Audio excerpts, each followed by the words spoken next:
Time's up. Have your own. Here it comes.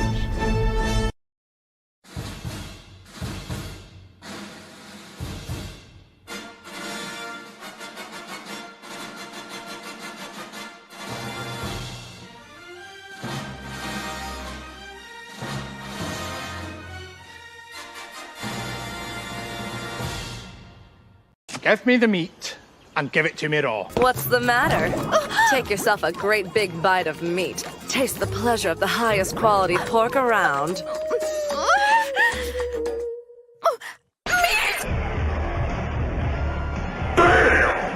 If somebody's going to try to blackmail me with advertising, blackmail me with money, go f*** yourself. But go f*** yourself. Is that clear? I hope it is. Hey, Bob. But we're told that we don't like any of this because we're misogynists. We just don't like this stuff because we're women. And the only reason we're unhappy about the Ray movie coming out, because, guys, did you hear the Ray movie was canceled and uncanceled? Did you hear that? Dre, you heard that too, right? I did hear it. Wait, I did hear it. What did I do? You said because we're women. We hate it because we're women. Okay. I said it. All right. Yeah, I see. Now Ariel just arrived, and she's going to make sure that I remember that. Yes, we didn't want it to come out like this, but Adam is in fact trans. He's coming out of the closet. Him and Jeremy are in a relationship. It's time. It's still there. It's still there. I didn't say that. We want to enjoy what we're looking at. We don't want sores and fat whores. Liar! No. Let me be as clear as I can. Ain't no colors in Scandinavia. Game over, man. It's game over. Hi, everybody. Welcome to the round table where I might have killed my wireless headset a little while ago. We're going to see. Fortunately, the backup, but I hate this thing. It's old and everything sounds weird. The audio is so much better on my wireless headset, on my G series here. Everything sounds off. It all sounds weird. But I hope everybody's having a good weekend. It is Sunday. We're here to talk about. We're here to talk about Disney all day today. Everything is just about, with the exception of some opening cleanup work, some basically extra tasks just to be consistent what we're talking about. It's Disney talk today. Various things of Disney because it was a Disney week, a disastrous week. Some are going to claim it's victory, but no. This is an L for Disney. We're going to get into it, but first, let's say hello to everybody because we do it quickly around here. Hi, Jed. How are you? I'm doing great. I don't know. We've done our joke of I haven't seen you in a long time, way too often for it to be funny anymore. But at least we'll be in agreement today, so that'll be fun to be on the same side, railing on Hollywood. Yeah. Hey, we were on the same side yesterday. It was just for the most part varying degrees. It was not a disaster. Yesterday was fun. If you want to watch it, it's still up. The re-upload will be up tomorrow as well. We talked about The Fifth Element. We had a good time, and Jed actually liked it. So my little nerd heart wasn't broken. Dre, how you doing? What's going on, everybody? Good afternoon. It's been a heck of a week for me. Very, very, very busy. But productive. So I'm not feeling too bad. I got to watch a semi-decent episode of X-Men. Okay. We'll start with that. Give us the checkup. Yeah. Is it starting to turn? It's not starting to turn, but I can see where the writing is starting to take a hit, and some corners are being cut. And it's very, like, for those that remember that there used to be 2-parter episodes and stuff like that, but usually they still devoted an entire 30 minutes to it. They did 15 minutes of a Jubilee episode that was a lot of fun, but then they did 15 minutes of Life Death, and a lot of stuff was rushed. It's starting to the wheels are starting to come off a little bit, but but at this point it's not unbearable, but it was off. It was off, but but it's okay. It's okay. Well, okay isn't bad, but I guess we'll have to wait and see how that turns out. Yeah. Dragon Lady, how are you this evening? I'm doing all right. Played around a little bit on Disney Dreamlight Valley on my PS4, so it's been all right today. I have no idea what that is. One of the it's basically Disney doing Animal Crossing, the kind of, from what I have been playing so far on it. So it's not for as girls. relaxing, I don't think. Okay, well, at least you had sort of fun, I guess. I don't know. All right. Yeah, it's not too bad. Yeah. All right. Well, I guess I'm okay, except for I think I have killed my wireless headset. It will not turn on. Charge, but it will not turn on. I got careless when I was cleaning it off. We'll see. Maybe it'll dry itself out in a few hours. I don't know. But cross your fingers. Otherwise, God damn it, I gotta spend more money. If you want to help me with the headset fund, guys, go ahead and send it in. Super chat to help me for a new headset fund suddenly. Because I can't do corded. I do too much of. Anyway. All right. Let's get started. We have an interesting show for you guys today. As I said, it's Disney, and more Disney. We made our predictions last week about the proxy war, and we were flat wrong. We can admit that. And goddamn this screen. Everything's gone to shit suddenly. Everything's gone to shit. Nothing's working. Nothing's working anymore. God damn it. God damn. All right. Anyway. Live television, everybody. Just wait till your internet crashes again. Shut up. Shut up. Don't say that.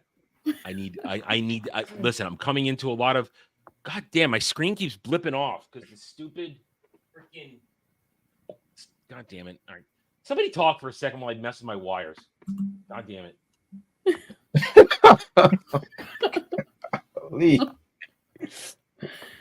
Well, I don't know. Oh, go ahead, Jed, please. Let's just all be completely silent till he gets back. I'm still here. I haven't gone anywhere. I just can't. I'm leaning over, and I don't want everybody like seeing giant me in the freaking camera as I bend over and mess with all my wires. Make sure everything's tight. Listen, I can do multiple monitors here, but it's a stupid adapter that kind of with the HDMI cable to in there, it does something stupid and doesn't always stay on, and it blips off, and it's annoying. And normally it's stable because every time I go back there and mess with shit, and I just plug something else in there, this stupid thing, everything's gone haywire. And ow, I hit my arm on the freaking place. That's it. Show over. I'm done. I won't do this anymore. Anyway, all right. What were you gonna say, Dre? Go ahead, Dre. Save me. Yeah, I kind of lost my thought now. Not matter. Show's off the rails. I don't care anymore. Yeah. No, what I was gonna say, in regards to, I know we're gonna ramp up and talk about all the Disney fallout in regards to the meetings and all that stuff, and how we were absolutely wrong on how everything kind of fell through. I was at least expecting one of those seats to be claimed, and the fact that I think the way it goes, it was the resolution. It was all or nothing. I think we misunderstood how that shit works. I think that's because I was trying to get some information on how that voting process actually worked, because when I was getting the bits and pieces of information, it was just a lot of chaos going across the screens, and I'm just like, where is the organization here? Yeah, like I was. We'll get into it. Okay, so we're going to talk the proxy fight and how we were wrong, but how we're also right at the same. We're wrong, but we're also right, because everything we predicted will continue. Our prediction about how it turned out was wrong, but our prediction of how Disney's going to just be Disney is completely right. Yeah, nothing changes no matter how this worked out. No, of course not. And then the fallout has been beautiful, predictable. It's wonderful to have predictable enemies, isn't it? Predictability is beautiful. Everything Disney did that day within an hour and then over the next 24, 48 hours, completely predictable. MCU response is predictable. Disney Star Wars, predictable. Stan response is predictable. Because the stands are cyclical in how they try and push shit. I'm seeing it now because we're back on certain things. We're going to bring it up and show it to you guys just to show you that Disney Star Wars is a joke. And then, of course, before that, though, it's going to be a pattern here because we're going to go to the timeline. The Silver Surf Her. Silver Surf Her. We you couldn't have. Well, we were right. We did predict this. We did predict this. We just said no way. They're not this stupid. The rumors were true. They are this stupid. I'm just glad it's not Anna Taylor-Joy, as the rumors were saying. That's what I'm grateful for. And the thing is, it makes it well. I'll wait till we get there. But and we got a little. Let's do some housework first, some cleaning, just to remind you guys that we have covered these in the past, and just so we stay diligent on this. Quick little box office roundup. One last look at Dune as it rounds out. It will not hit 650. No, it will not hit 650 because we go down here. Oh, not that one. God damn it, wrong one. This one. I swear to God, I'm terrible today. This is for this weekend. That's it. They're done. It's done. Yeah. 7 million. You look at the past several days. Today is the 7th. It will not hit 650. It made its money with its budget and its marketing, but this is it. Tops out right around here. At most, maybe another million. Too. It was enough to announce Dune Messiah is in development. No. And here's the problem. We've talked about this before. People are now dancing around the fact that Dune Messiah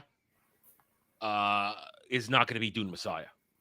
Well, it's not going to actually be. But they did announce that it was going to be made, and it would be the last one. Yeah, it's just going to be 3. Yeah, so that's they've screwed this pooch. They know. I said it before. Dune does not work as a movie. It works as TV. It works as a mini series. You can get it all done, and you go slowly. You don't try to jam pack it, and you respect the lore. People, especially normies, and then the stands who are pretending to be passionate about this, they have no idea what they watched isn't right. There's all kinds of things. I mean, I've seen all these silly little memes, all these silly little things going around, talking about people saying, "I can fix Lady Jessica." Lady Jessica doesn't need fixing. She's not the monster portrayed in this movie. Cheney is not the monster portrayed in this movie. These are strong, powerful women with positive character traits. Well, not without negative. Cheney glaring at Paul, how would we know that what he's doing is wrong? That Frank intended. That confused me a little bit because hang on a minute. I'm pretty sure I remember reading that she wasn't glaring at him half the time. No, Cheney is 100% supportive of Paul, but we can't have that. We have to be current date. And we have to have Zendaya in her 12-year-old boy body prancing around and shit. She has a 12-year-old boy body. People saying Zendaya is hot are wrong. It's creepy. And now we have to have this movie where she's a tennis pro gonna get railed by 2 dudes at once. Mm-hmm. Listen, definitely needed that. Listen. I'm not against the devil's threesome. Watching it in certain types of porn situation, but I might as well be watching 3 dudes in that situation. I might as well be. Wait. What? What? Wait. What? How about you've watched porn where it's 2 dudes and 1 chick before? You've seen that. We've all seen that. No, not on purpose. It happens all the time. It's all over the place. All kinds of action going on. Oh God, that's funny. You should have phrased it differently instead of "might as well have." That makes it seem like, you know what? Let's just watch 3 dudes.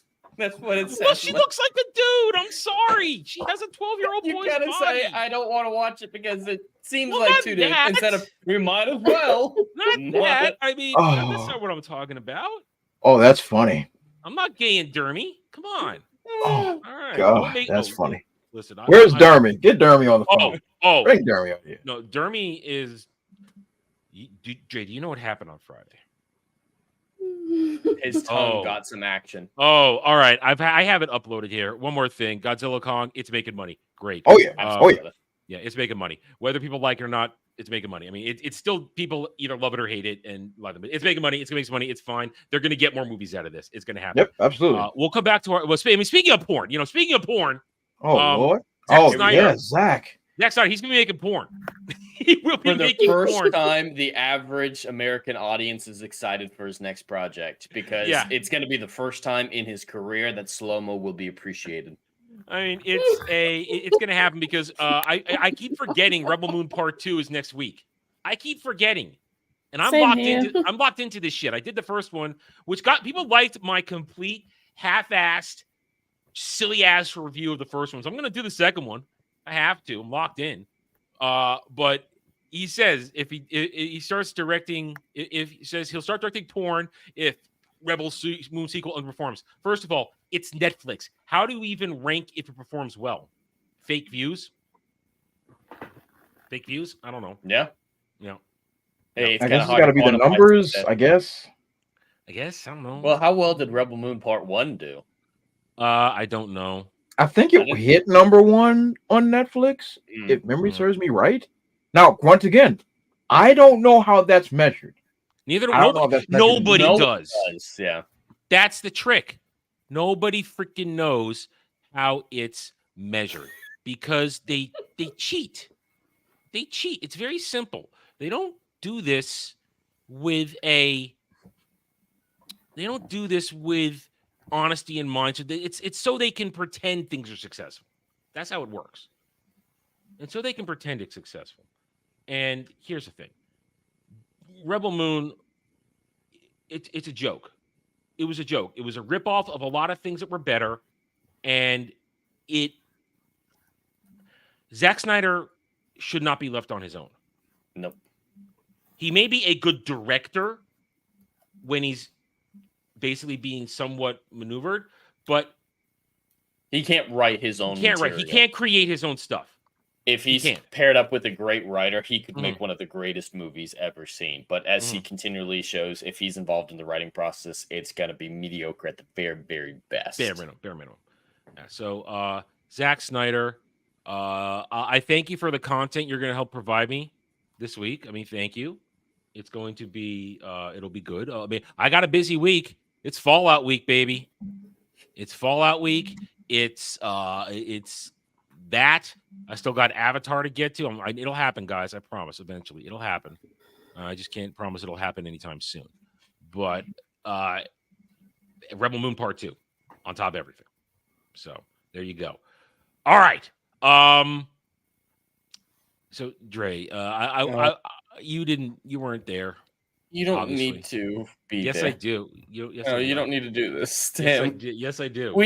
It's bad when I say it's too much for Dre. I love torturing Dre. It's one of my favorite things about Roundtable, but this is just cruel and unusual punishment. Listen, it's he knows what goes on Ballbusters, okay? Yeah, I do. All right, Dre, you know that Dermy will stick his foot in his mouth, and he will say things and piss people off. Or put his tongue in things. Well, no. Well, there's a reason this tongue went someplace. He said something mean to Gal. Okay. And she left the stream right at the beginning. And he was sorry. And, then Gal was in the chat and all kinds of fun stuff started. And this is an edited version. We must enjoy this, or at least I enjoyed making this. And there's another thing out there. Dermy thinks he's smart, but he isn't. Because well, here's the thing. He also goes on a Yellow Flash drunken rant at the end, waxing poetic, and I'm clipping that too. He thinks he got rid of it, but he didn't. And I have it. Anyway, so this is what happened. Let's watch this. This is good. Yeah. I'm sincerely sorry. Oh, that's how it starts.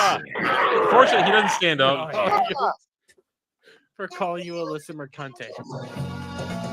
You are obviously not Alyssa Mercante because you are more attractive than her. And he called her Alyssa Mercante, and that was apparently a line step her over moment. And okay. I don't get that reference. Alyssa Mercante, he knows that. He's been watching Gamergate 2 stuff. He's hip. He's hip to it, aren't you? Yeah, you know what's going on. Yeah. I follow. All right, so back on there. All right, so keeps going. Look how embarrassed he is. That's so true. Well, that's because he realized he had okay, no I can fix this shit. He had no joke. Gal, come back. Way. Someone on the internet's gonna Don't jerk work off that way. You can't abandon me, wife. She right, just now Gal opens the door, and I'm gonna leap on this. Dre, just so you know that she wants you to flash in his burn tits yourself. is the beginning. Sorry, I'm all out of nair. Doing my whole body took it all up. Get a ladder. No.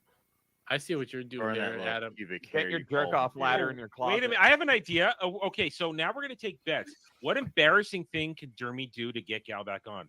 Dermy, choose one of your plushies and make out with it. Oh. I had a really good idea. Right off the top of my head. Right off the top of my head. Oh God, that's a great idea. He'll enjoy that too much. Yeah, but it'll be embarrassing. He needs to tongue punch the fart box of those plushies.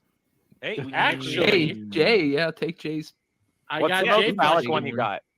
Now, Gal's gonna have a suggestion, and since since he's prostrating himself before her, well, it was her choice. I got the Jay plushie. Oh, no. I would say lick his butthole, but I think Gal is much. Bullshit. Ryan plushie, you have to make out with a Ryan plushie. Do the Ryan plushie. Hey, you brought this upon yourself. Tons of fun, man. So yes, he now realizes he's in a bind because he realizes that it would be one thing if we had said, "Oh yeah, make out with the Jay Canadian Bear plushie." Yeah, that's all fun and games, but now it's the Ryan Kinnell plushie that's on the table, and that's a different story because Ryan's an angry man. That he is, and Dermy's also hoping to try and get him on Ball Busters in the future. So, oh no, what's gonna happen? You have to do. Hey, listen. Can I get out of this shit? No, you can't get out of this. You better grab that damn Ryan doll. You better grab a handful of Kinnell and shove that tongue down its fluffy throat. Yeah, see, the fact that the wheels are turning for Dermy means Adam hit the fucking bullseye right here. If that Ryan doll doesn't fucking claim sexual harassment from you, you're not doing it right. He claimed sexual harassment when I met him in fucking. If the doll has to point out on another doll where it's been touched, you're gonna have to ship that plushie 2 states away, or else you're going to prison, Daddy. And now there it is. He's committed. I have a feeling we're gonna go to Vegas. We're gonna show up with Dermy, and Ryan is gonna leave immediately. Somebody clip this. Full screen it, and we're sending this to Kinnell. Full screen it. Yeah, we have all since tagged Kinnell in this over and over again, over and over. Devil, do it. Yes. Do it. Kiss it. Tongue it. No. Tongue it. Apologize. Boys. Hey, the one good thing is in the mood. He is trying to find a way out of this right now. He is desperately trying to distract and defer. Dermy. The one good thing from all this is you know where the line is now, Dermy. You know the line, and you'll never cross it again. Dermy, yeah, I can call her a cunt. I can't call her Alyssa Mercante. Hey, you're doubling down. You know what's making this so hard for him to kiss it is he knows where that. I mean, we're probably demonetized at this point, so I'm just gonna keep going. Plushie has been. Oh. Listen, we already talked Devil's Threesome porn 5 minutes ago, so we're done. I'm going to be limited. I probably will lose when I request review, so I'm committed to this point. No, it just stays up there. The reason this is so hard for me to do it is because I know this is the internet. I know my chat is a bunch of wonderful, awesome individuals that will definitely not use this against me. Why do you I know think my I panel suggested definitely this? 100% will use this against me. Yes. Mm-hmm. Make that doll feel like a woman. And I did make this. And yes, Jay Frazier for £2. It's definitely Dermy. That we can definitely call it Dermy. Thank you for the £2. Come on. Better not be. Well, I can't do that. In his case, make that doll feel like a boy. I'm starting to understand why Dermy's all red, because he's wondering why everyone needs this to happen so much. Y'all are getting way too excited about a tongue going into it. I feel so proud of myself for suggesting this. I do. I still feel proud. I regret nothing. Hey, you're out. Look, listen. The only reason we come on the show is to watch Dermy demean himself. Listen, Dermy, Baby Huey, get out of this. Baby Huey, you're out of options. Let's go. Dermy, everything is easier with alcohol. Do a shot with me, and that. Oh, will make you the goddamn! That's a good call, Dermy, Dermy, don't worry. I'm tagging No, Ryan no, right no. now. Don't worry. Just go ahead. You need to listen. No, you got to turn it. We need profile. It has to be a profile. We need to see the action. I want to see tongue, baby. No, he doesn't get to put the moves on you. You got to put the moves on him. Come on. Dermy, if it helps, I'm not watching. This is a dance, a very delicate dance. No, you don't give him head yet. You kiss him first. And then you give him Does head. somebody? Hey, the melees. We love them. Does somebody have that Ryan screaming on their soundboard? No, I wish it. I love that moment right there. It's unintentional. The Kindle doll is just staring at the screen, saying, "My God, what's going to happen to me?" It's all kinds of wrong. And just think about it. The rest of the FNT cast, they're watching you right now from the show. Hell yeah. I hate you all. I hate you all. You Gal, brought this I upon love you. yourself. Gal, I love you. Please come back. Don't make me do this. Just God damn it. A few moments later. Coward. Tongue. No, turn more. Turn more. There we go. Yeah. Move it. Give some action. See, now I realized I should have made him also call him Big Daddy. I should have done that. I was too caught up in the moment and realized it was a moment to remind us that Jeremy has to call him Big Daddy. It would have been great, but I dropped the ball on that one. I'm sorry. No, fuck you! You said just kiss a tongue. I did it. Jeremy, this isn't your first time kissing a plushie. You can give it more time than that. I've got news for you. It means you're gay. Ballbusters every Friday, 11 p.m. Eastern. This week it's earlier. It's also the Vegas version. I will not be there this week because it's not lining up proper. I might be somewhere else though. Anyway, so yeah, I don't feel bad about this at all. And now I'm going to clip the yellow flash thing because Jeremy, he forgot about it completely. And he confirmed that last night. So I'm going to have to make a video on that too. He loves yellow flash a lot. We didn't need that. Yes, we Adam. did. Yes, we No. did. I wanted to get people come in. Hail and howdy to the chat. Thank you all for being here. We hope you enjoyed the warm-up. We're going to get serious now and stuff. Hail Legatus Legion is one of my mods or my regulars. Here to keep the peace. Here to troll me. Going on down the list. Hail, good sir Algrim the Strong. Also one of my mods. One of my regulars. Here to support us with his mighty shoulders. Static. Hail, Static. How are you? Static was there. He watched this all. He even was brought in at the very end of the stream to close it out because Jeremy was too smashed and all those other, as James put it, tard wranglers were gone. Hail to you, Rubenex. How are you? Good afternoon, Kale. Hello. Hail, Frank Blaskowitz. And let's see. Hail, Jay Frazier. Thank you again for that super chat. Hail, Alex Vang. Well, listen. Anything's on the table. Anything's on the table. Hail Setlick 3 Gaming, how are you? And hail Masquerade, how are you as well? And hail everybody else just watching. If you're not watching, if you're not chatting, just watching, we're happy to have you here. What's always a busy Sunday afternoon. People, some of you may be getting ready for Vegas. We hope you have a safe week. Remember, if you see Jeremy, run the other way because he will be there. And his handlers will not always be around. All right, let's get started. Disney proxy vote. It happened. We were wrong. But the fallout has just been glorious. Disney declares victory in proxy fight as Nelson Peltz fails to win this award. Now, I believe in the aftermath also Peltz has said, "You'll see me again." Is that true? Yeah. You know this? He said that? Okay. Yeah, I think I saw somewhere the other day that he was saying that, yeah, you'll see me again. Okay. Eventually. So, here's the thing. I wouldn't be surprised if now that this has happened, especially because, okay, did anybody else listen to the shareholder stream like me? No. See, I listened to it live because when I realized what was going on, I thought, okay, I held off on making my video throughout the day because I wanted to wait for the official result.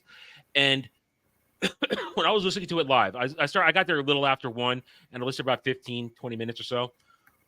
The impassioned pleas of the regular stockholder and the regular people, those were powerful.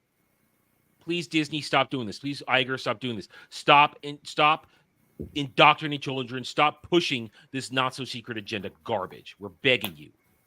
And every time that happened, the dude who was the spokesman for the board came on in his soy boy voice and said, well, here's what's going on with this proposition, and here's the opponent. Blah, blah, blah. And then suddenly at 1:20, the vote happens. I guess it's modern day. Now, you could just these things are digital. You could tabulate it instantly, get your instant results. And we knew the results because we had the reports coming in the day before that Vanguard was going to back Bob Iger. Big surprise. The New World Order is going to back the corporation pushing their agenda because Vanguard is one of Bob Iger's secret puppeteers. Maybe not so secret, but we understand this.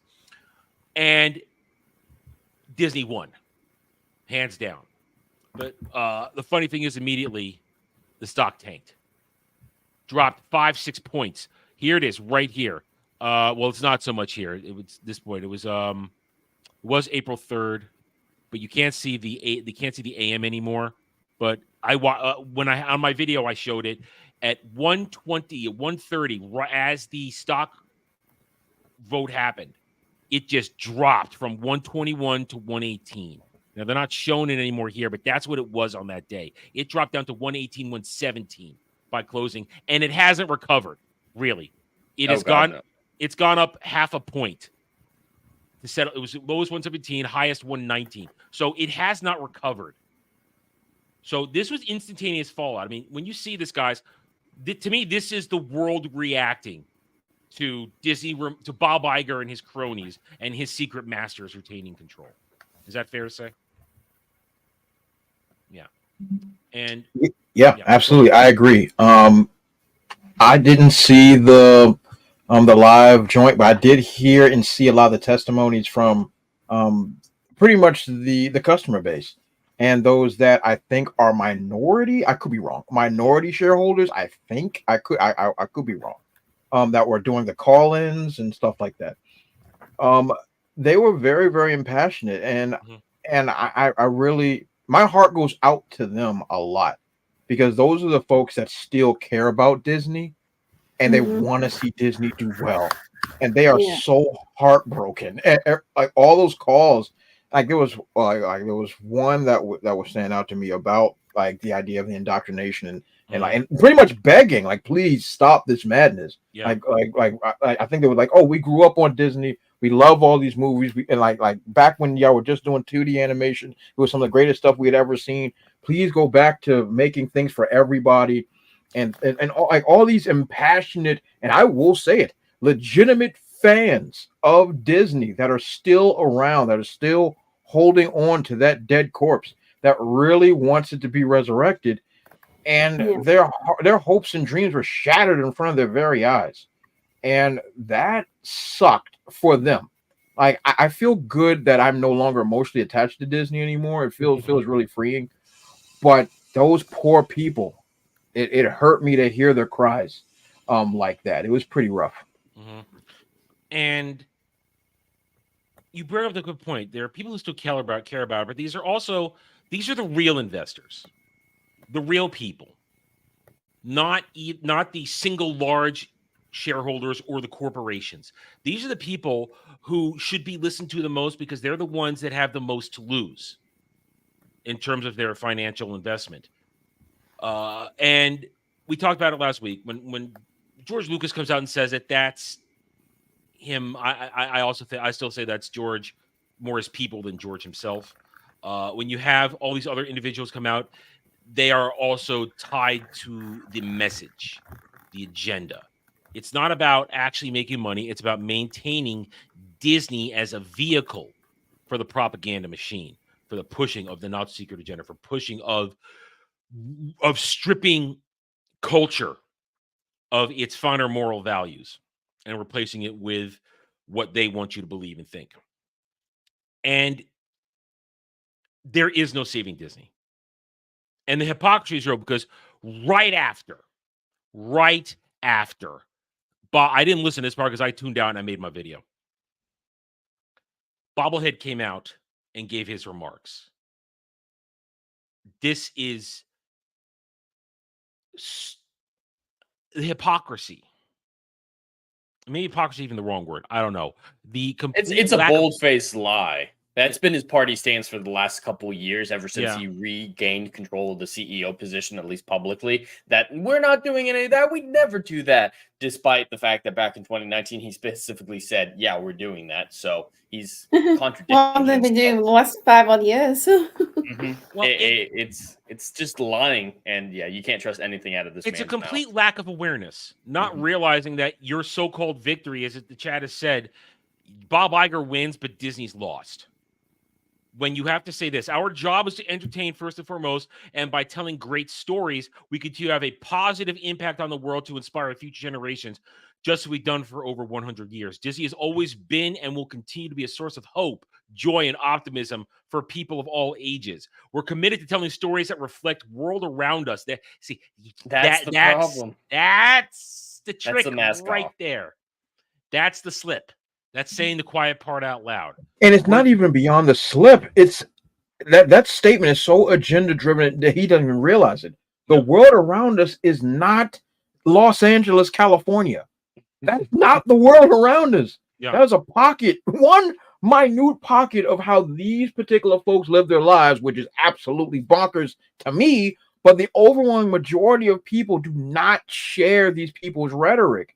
So to say that the world around us is California, specifically Los Angeles, California, that is insanity. That is not the way the real world works.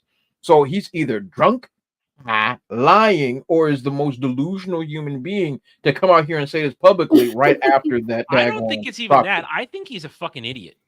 Oh, that's also on the table. He has no original thought. Everything he does is pre-programmed either by polling or stats that he's given or told to do something by his secret masters. I don't think Bob Iger has an original thought in his head. So that's what I think. Bottom line, that's what it is. He's not smart.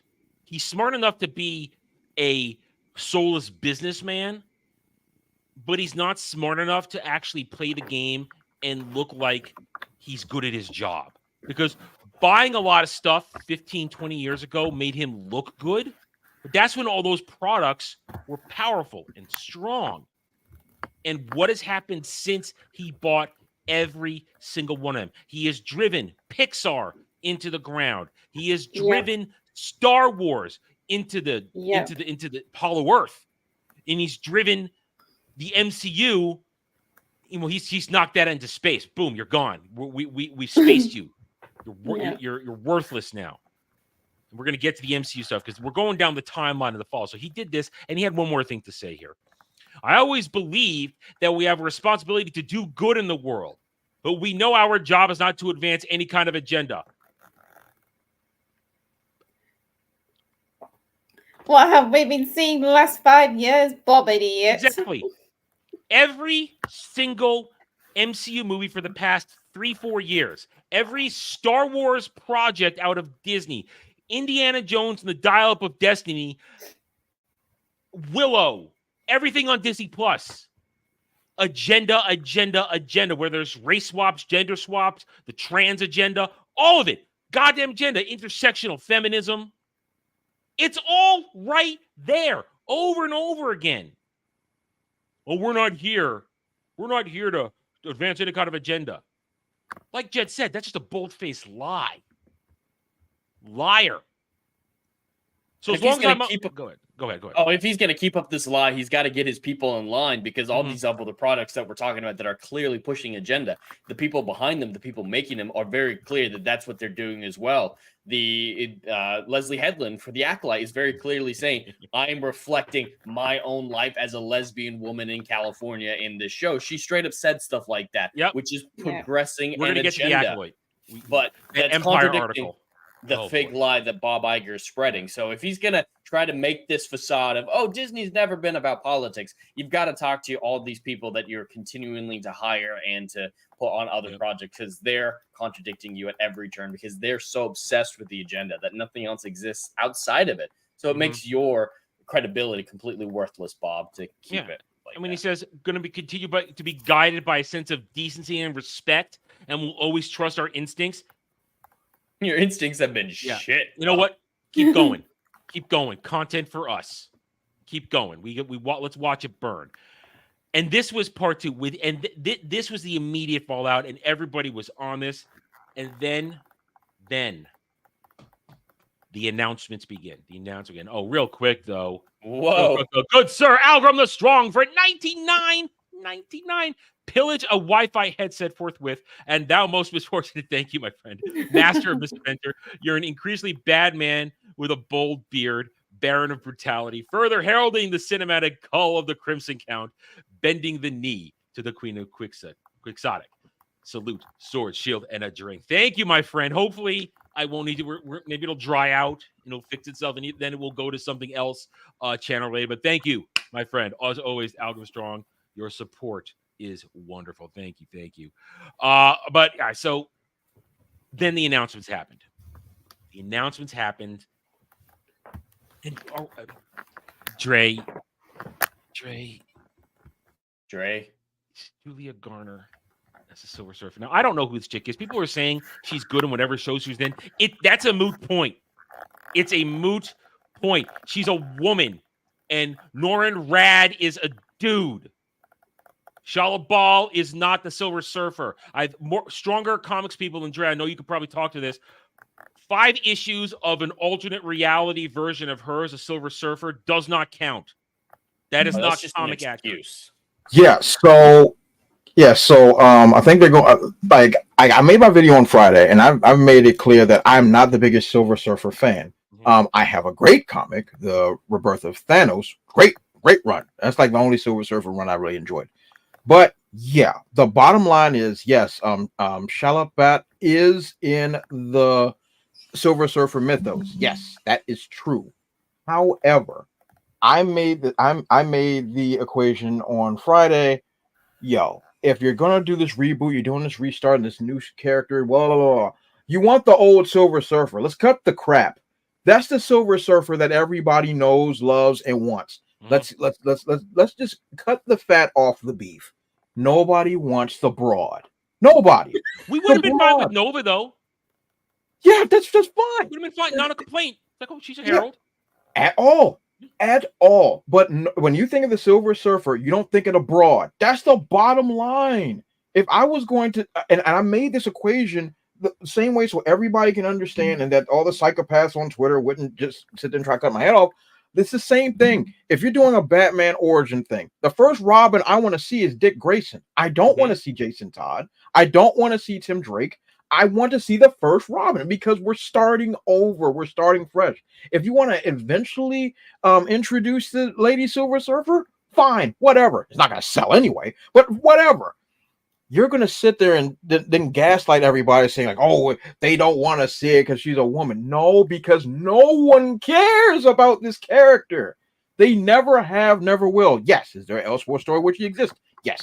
But no one cared then. They don't care now. Yeah. It's common sense. I guarantee you she will not be the attractive version of the female Silver Surfer. Oh, no. Like tight body, lady perfect body. Oh, yeah. Yeah, it's not going to be a very attractive version. I bet Might it as well be looks Zendaya. like a man version just with her voice and I'm pretty sure the story non-binary allegory. It's not going to be Norrin Rad saving her. I guarantee that's not going to be it because that's how she gets the board because he saves her life and then gives her the power cosmic. That is not going to happen. I put that on a whole stack of Bibles. You're not getting that. Yeah. According to, what was it, CBR or Screen Rant, the male presenting Silver Surfer is still possible. Male presenting? That is the word they used for the Norman one. Present this. What are we talking about? Male I think the way things are going, I think we all owe Rise of the Silver Surfer a massive apology. No, I don't owe that apology either. Fuck that movie. Fuck Gas Galactus. I'm okay with that movie. It is dumb. It is stupid. Galactus is terrible in it. But those movies, I still can enjoy those movies. They're dumb, fun, bad. Like they're terrible, but I love terrible. Them. I will just male presenting. And here's the problem. So they do this announcement, and it's said every far. And all you have to do is go on X Twitter and watch all the soy boys cry. One guy goes, right, and I replied to this doofus. I didn't get the block, though. I was hoping to get the block. Right now, just think of the worst YouTuber you know and think of the worst thumbnail they're making. These people were triggered before we even had a chance to make our videos. And they are crying. And a lot of other channels, streams, they've covered the fact that these fake fans, they read their wikis, and they read their stuff, and they're trying to be experts now, like they always are. Suddenly, overnight, by Thursday morning, everybody was an expert on Norrin Rad, the Silver Surfer, and then Shala Ball. Everybody was an expert. Everybody knew. And that's and I have a real problem with that. I've been on record. I made it my business to state that I wasn't the biggest Silver Surfer guy, and like I said, I have the credentials to say so. The idea that now everybody's going like, I looked at Wikipedia once. Now I'm a Silver Surfer expert.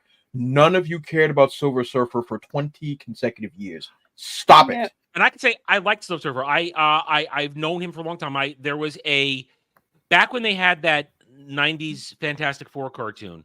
Yes. It was brief. They had the spinoff. There was a Silver Surfer solo cartoon for a season. I Yes, watched that, and that was cool because it was just him free of Galactus, roaming around the galaxy, trying to do good deeds and make up for what he did. That's when I first met Nova too, because then she showed up at one time in that series as well. So I have my just like with X-Men the animated series, and just like Spider-Man animated series at that time, it's a great normie entry into the Silver Surfer. Agreed. But you're missing one part, Adam. You're missing one vital part. What? That show bombed. Yes, it bombed like Hiroshima. Yeah, okay, they aired it on Sunday mornings. Nobody watched it. It bombed, and and this is my thing. I have a very good friend who's a huge Silver Surfer guy. Huge. He's the only one. He's the only one I know. That's a diehard Silver Surfer, has all the books, has all the figures, whole 9 yards. Yeah. One guy. That's not indicative to how bad the character is or anything. No, hey, it's Silver's cool. He's really cool. He's really cool. Got power cosmic, baby. I love it. But the character doesn't resonate with the masses. It didn't even resonate with the massive part of the nerd community. It's the reality. And also, the Silver Surfer is a delicate character because he's so powerful. Yes. I mean, Silver Surfer could take on Thanos solo. Yes. That is how strong he is. Well, of course, it's going to be a female in the MCU then. If it's a character that powerful. Yeah. Of course, they're going to go with that version. Yeah, of it. and Junkman, that Junkman, I'm kind of right with you. I'm not a big Fantastic Four fan. I'm not. But I can acknowledge that they are Marvel's first family. But I can admit that, and I agree. I think they suck, but a lot of people like them.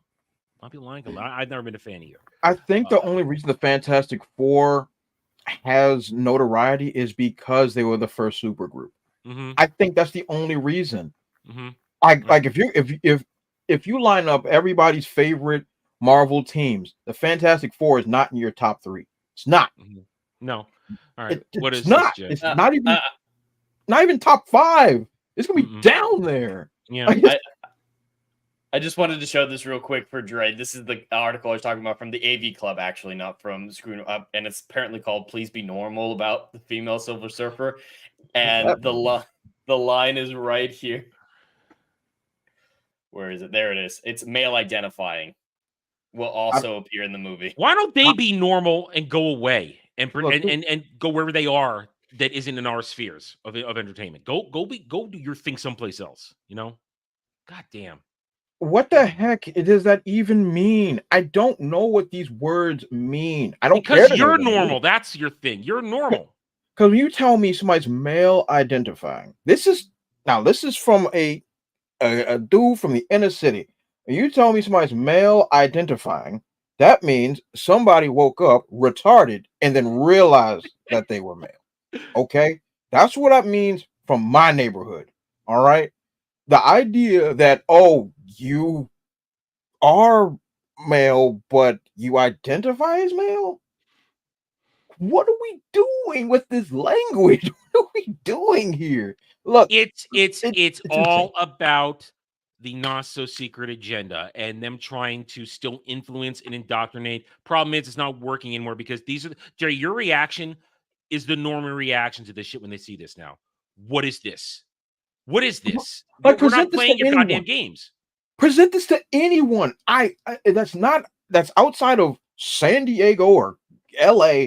They're gonna look at you like you stepped in something and then you licked it. Okay, that's what that means to me. The male identifying Norn Rad is male identifying. His whole story is about him losing his family and his wife and his planet.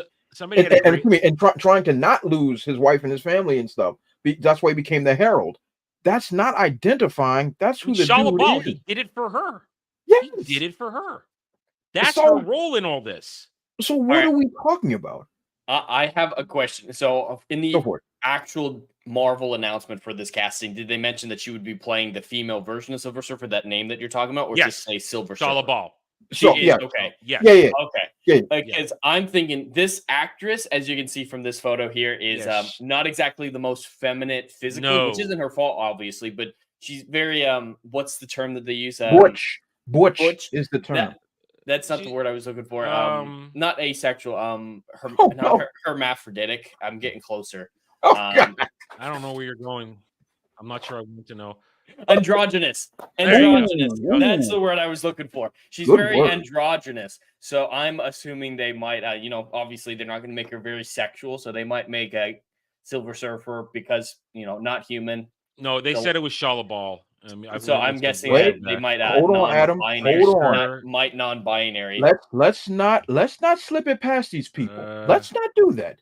Adam, you and I are thinking like normal. Garner is said to be. It says to be playing Shala Ball. They say it right here. Yeah, they might be Shala Ball, but who knows if she? Like you already know they're gonna have a moment. They'll have a freaking moment when she's like, "Oh, where do you come from?" Well, my planet. We're all a bunch of theys and thems and halfwits. They'll have a thing like that.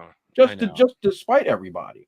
Oh yeah, I think she will be genderless in some way, shape, or form. It's gonna be some freak. Non-binary. They might go non-binary. That's what I said. Yeah, I think they're gonna be non-binary. But it still doesn't matter. Hire an androgynous actress. It's still sticking their finger in the fan's eye.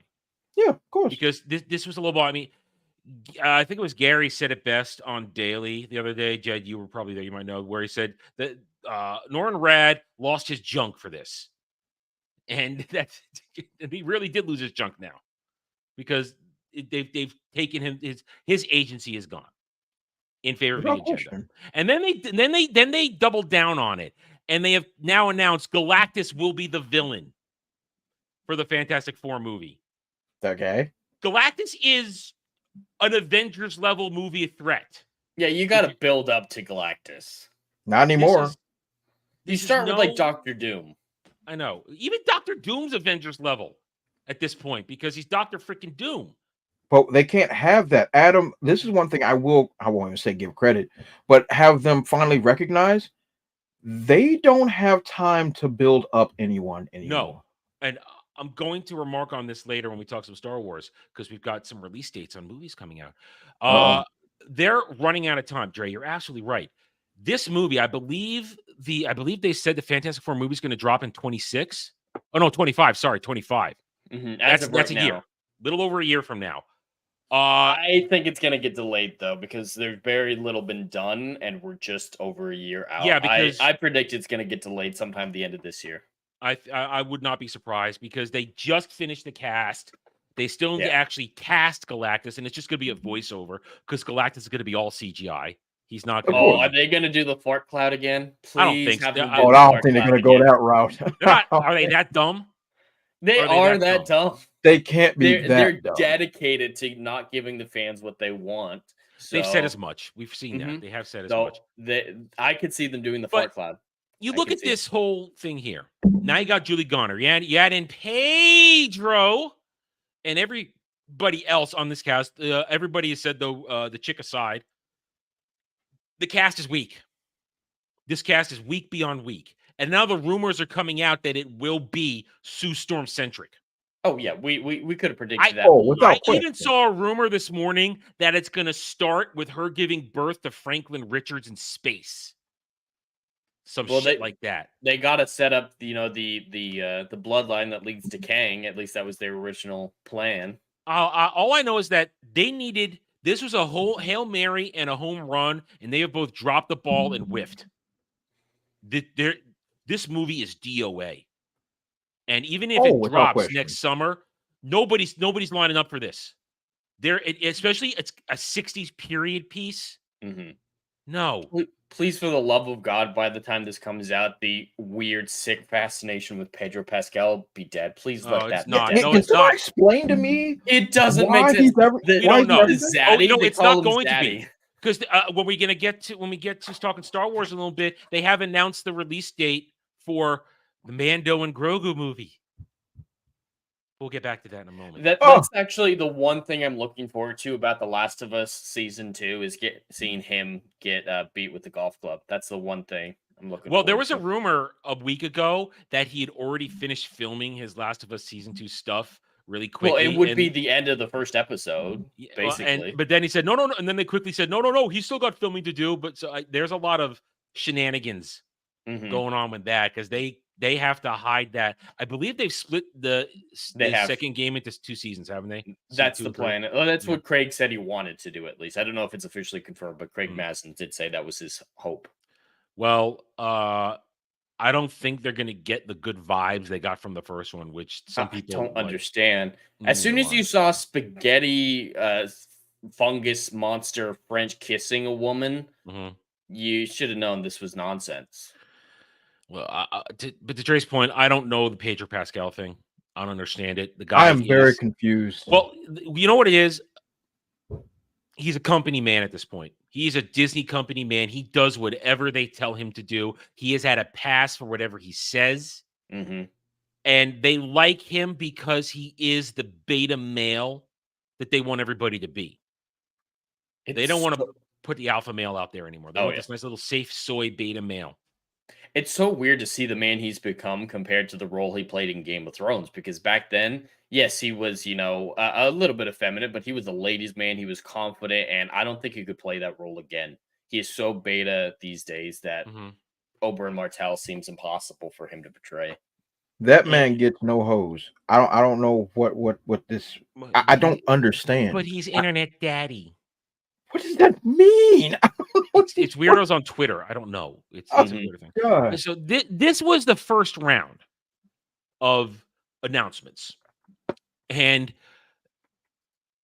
loss of stock. But that's a loss of money. 4 or 5 points, loss of money, no recovery in the following days, really. Then they announce Silver SurfHER. They say it's Galactus going to be the villain, and there's no game plan there. I mean, it shows you they are committed to continuing the destruction of everything we love. They don't care. They will not learn. It will continue to burn. And now we get to the next round. In the following days, oh boy, so much Disney Star Wars news coming out. A lot of stuff. It started, of course, out of nowhere. Well, not out of nowhere, but it started with the Empire article on the Acolyte. And to Jed's point, Leslie Headland front and center. This was we all made fun of it. Talking about how, hey, look, it's Trinity in the trailer. She comes right out and says, oh, yeah, it's Trinity. She has no creativity, none whatsoever. Do any of these people have creativity? Any of them? Lord Jesus! I mean, he just ripped off the Wachowski brothers. I mean, Wachowskis. Sorry, they're not. They're still dang it. The Wachowski days. Yeah. What's the chances? But like you just to just admit it. Like, hey, I'm creatively bankrupt. I just took Trinity and gave her a lightsaber. I'm like, come on. Yeah. Like Carrie Ann Moss, this is why I'll give her credit. Is Trinity what she's going to be known for forever? 110%. Yes. 110%. No matter what she is, she's always going to be compared to that. Trinity and having nice boobs and leather. That's 100% accurate. That's correct. Yes. But at the same time, she has done other things in which she's actually shown some acting chops. But to say that, like, hey, we're hiring you to play Trinity. Not a bad actress. Yeah, she's not. She's not. I actually really like her as Jerry Hogarth in the Netflix Daredevil Jessica Jones stuff. So I thought she was really good. However, it's like, hey, we're hiring you to be Trinity, and you're going to be Trinity, and we're going to give you a lightsaber. What are we doing? And here's the thing: it's not even a lightsaber. This is false marketing. They are so heavily talking about her force foo that they're so happy she's being force foo. Oh God. I mean, it's retarded. Is she not the one who gets the lightsaber whip? No, that's a High Republic character that they stole from another thing. Okay. Ability, yeah, from God, I forgot her name again. Shit. forgot her name. We said it even last week too. Never mind. Anyway, Carry On Moss. Astonishing action to work matrix with their gravity-defying wire work and rapid-fire hand-hand choreography. She possesses Jedi-level talents already. Empire is so terrible, but it's so great for these things because it just shows us they don't have any, as Dre said, no integrity, no creativity. We're just going to rip shit off. And then we're going to double down and tell you, oh, we hate Jedi. So we're just going to show you why they suck now. I'm confused. And Adam, maybe you can help me out here. I don't know. I'm feeling pretty lost too right now. Yeah. Like I'm pretty well versed in Star Wars EU, but but when it comes to the mastery, I tip my do-rag to you. So maybe you can help me out here. I was under the impression that during the Old Republic, this was during the height of the Jedi's power, right after the Sith Civil War. Okay. The High Republic doesn't exist, first of all. I'm gonna get to that in a second. I'm gonna get to the High Republic in a second. But I'm talking about as far as when you say Sith Civil War, you mean when Revan turned on? Yes, Revan and Malak. Okay. Yes. Yeah. So okay, good. Because this is what I understand. Okay, this is what I understand. So this High Republic is after that, and I think it's 300 years. No, 1,000. 3,000 years. KOTOR happened 4,000 years before the prequel trilogy. Okay. KOTOR 2 happened 30 little under what happened 20 years after that, and SWOTOR happened 3,000 years. Okay. So when does this happen? Because according to like my EU and I can tell you. Regular knowledge, help me out, Adam. According to the Disney Star Wars timeline, these events happen 100 years before the Phantom Menace. Oh, wait. Okay, that still doesn't make sense. No, that still doesn't make sense. Yoda has to be in this show. Oh, they're going to butcher Yoda. Oh yeah, well yeah, they're going to. Because he was, now once again, correct me if I'm wrong, because he was Grand Master of the Jedi Order for what, 400? I don't know. Years? I don't know. I do not know how long Yoda was Grand Master. He's at this point, he's 600 years old. Yeah. At this point. No, I'm sorry. If this is 100, no, I'm sorry. He's 800 because in Return of the Jedi, when 900 years old you are, look as good you will not. So he's 800 years old at this point. Yeah, so he had to be Grand Master of the Jedi Order. He's probably Grand Master at this moment. Yes, absolutely, 110%.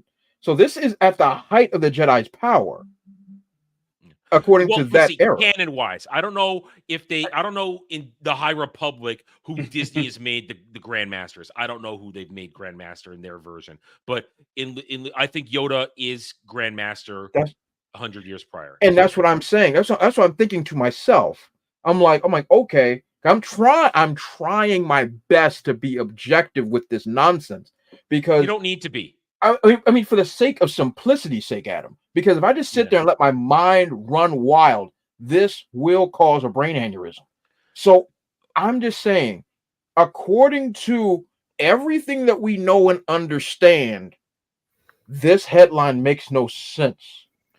Yes, because the Jedi were diminished, but it was a gradual diminishment because they were set in their ways and they didn't evolve, and the old version of the code was too rigid. That's why when you get to the new Jedi Order, Luke's new Jedi Order, that's why it was successful, because it was flexible. It realized that the more you try to restrain a Jedi, the more likely they are to fall or stray and or develop other traits that lead to being a bad Jedi, too arrogant, too narcissistic, too overconfident in their powers, and having families, having close relations. That led to a better balance in the Force for the Jedi. and it allowed them to understand. And while the dark side is still a bad thing, because after the New Jedi Order arc with the Vong War, during the Swarm War arc, Luke played around trying to be a great Jedi. He tried it for a little while, and he used the dark side a little bit, and he realized that this shit don't work. And the whole events of that story are an example of why there is no in between. You go light, you go dark, and one way or the other. And the light side is stronger, but it takes patience. It takes years of mastery. It is not the quick and easy path, as Yoda said.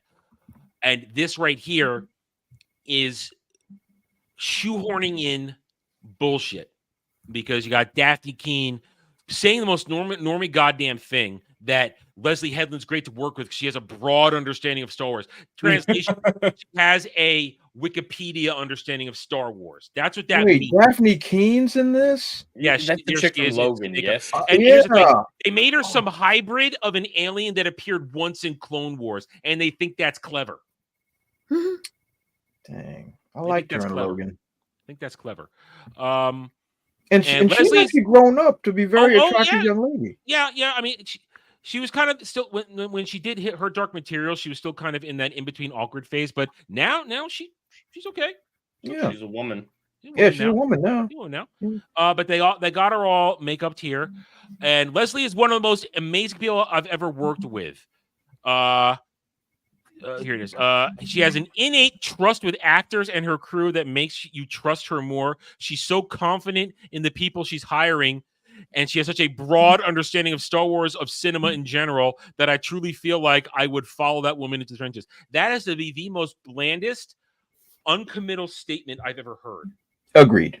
Well, none of it makes sense. Like, she's so confident in the people she's hired. Well, she shouldn't be, because we've seen the track record. And what was that first one again? An innate trust with actors. That's not usually a good thing from a director. Like, Christopher Nolan is known as being one of the harshest directors in modern Hollywood, because he doesn't trust and he demands excellence. If you just oh yeah, do whatever you want, you're going to have a bad product. Directors, like parents, need to be strict sometimes. They need to be harsh. They're assholes. Directors are assholes, but they're assholes for a reason. Yes. You got to keep the talent on track, because the talent is the talent when they're directed. I mean, directors are good for creating something. They're not always great for writing something. They're good for creating something in terms of bringing it to life, because they understand how they have the vision. They can see how this shit works. But the talent needs direction, and none of talent. And Jay Frazier, you bring this up. That's where we're going next with this. Oh, it's as though you know where we're going with all this. Right away, the other announcement, very under the table, they drop a trailer for Tales of the Empire. Let's watch it. I haven't actually watched it all the way through yet. Me neither. I haven't seen it either. So they've already done Tales of the Jedi, where they butchered Dooku's backstory and a whole bunch of other stuff. They made you want to love us, trying to make you love Ahsoka even more. That was weird. And now there's this. Let's look at this. Why do you seek Imperial favor? Oh, we need more Thrawn. Yeah, Thrawn. More fake Thrawn. Oh, my people were all but destroyed. So that is who we called a Night Sister Girl Boss in Ahsoka. Was it? Okay. Yeah, that's Night Sister Girl Boss. And apparently they're retconning Clone Wars, Jed, about the eradication of the Dathomiri Night Sisters, which of course were bullshit anyway, because those aren't real Night Sisters. It's Dave Filoni Night Sisters. So so now they're retconning that. And this apparently be her story of how she becomes aligned with Thrawn. Why? I don't know. Who cares? I don't know. My anger gives me strength. It is that strength. Don't you care about this character? Aren't you excited? I have a question, Adam. Yeah. Adam, I have a legitimate question. What is her name? Elsbeth? I don't know. I give people nicknames in my reviews, so because I don't have to remember their names. But that's my point. I don't know who she is. At all. I called her Night Sister Girl Boss. That's who I called her. But think about it. There we go. Okay, Morgan Elsbeth. Thank you, Jay Fraser. Thank you, Jay Fraser. See, that's my point. You're going to dedicate a show to a character that was darn near a one-off, and I don't even remember her name. I don't remember her name because she's irrelevant. I mean, was in The Mandalorian is a Beskar spear lady. Exactly. My thing is this: she is literally a henchman. A henchman is getting their own show. Yeah. What are we doing? We are mocking it. They are retarded. That's what they That's are. what I'm saying. A henchman that died anticlimactically in their own. Trey, bear the point. We know her fate. I'm sick of prequels. Lame Ahsoka is gonna cut her across the belly in the season finale of Ahsoka season 1. That's her fate. After a really lame choreographed. Wait, no, I shouldn't have said that. What? I missed that. I missed it. No, I mean, like, because you just slash her across the belly, and it doesn't penetrate her. I said it again.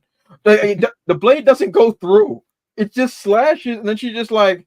You're so inconsistent on what a lightsaber is capable of. Sabine can get stabbed through the stomach, totally fine. This Lesbeth check gets a little scratch on the tummy, and she's like, "Oh no!" Scratch. You mentioned Sabine. I have to say, is at the same time, all this they announced Sabine is coming to Galaxy's Edge. Yay! And then right away, a couple of dumb stands were ready to take that picture. It's like, "Oh my God, Sabine!" And the comments are great.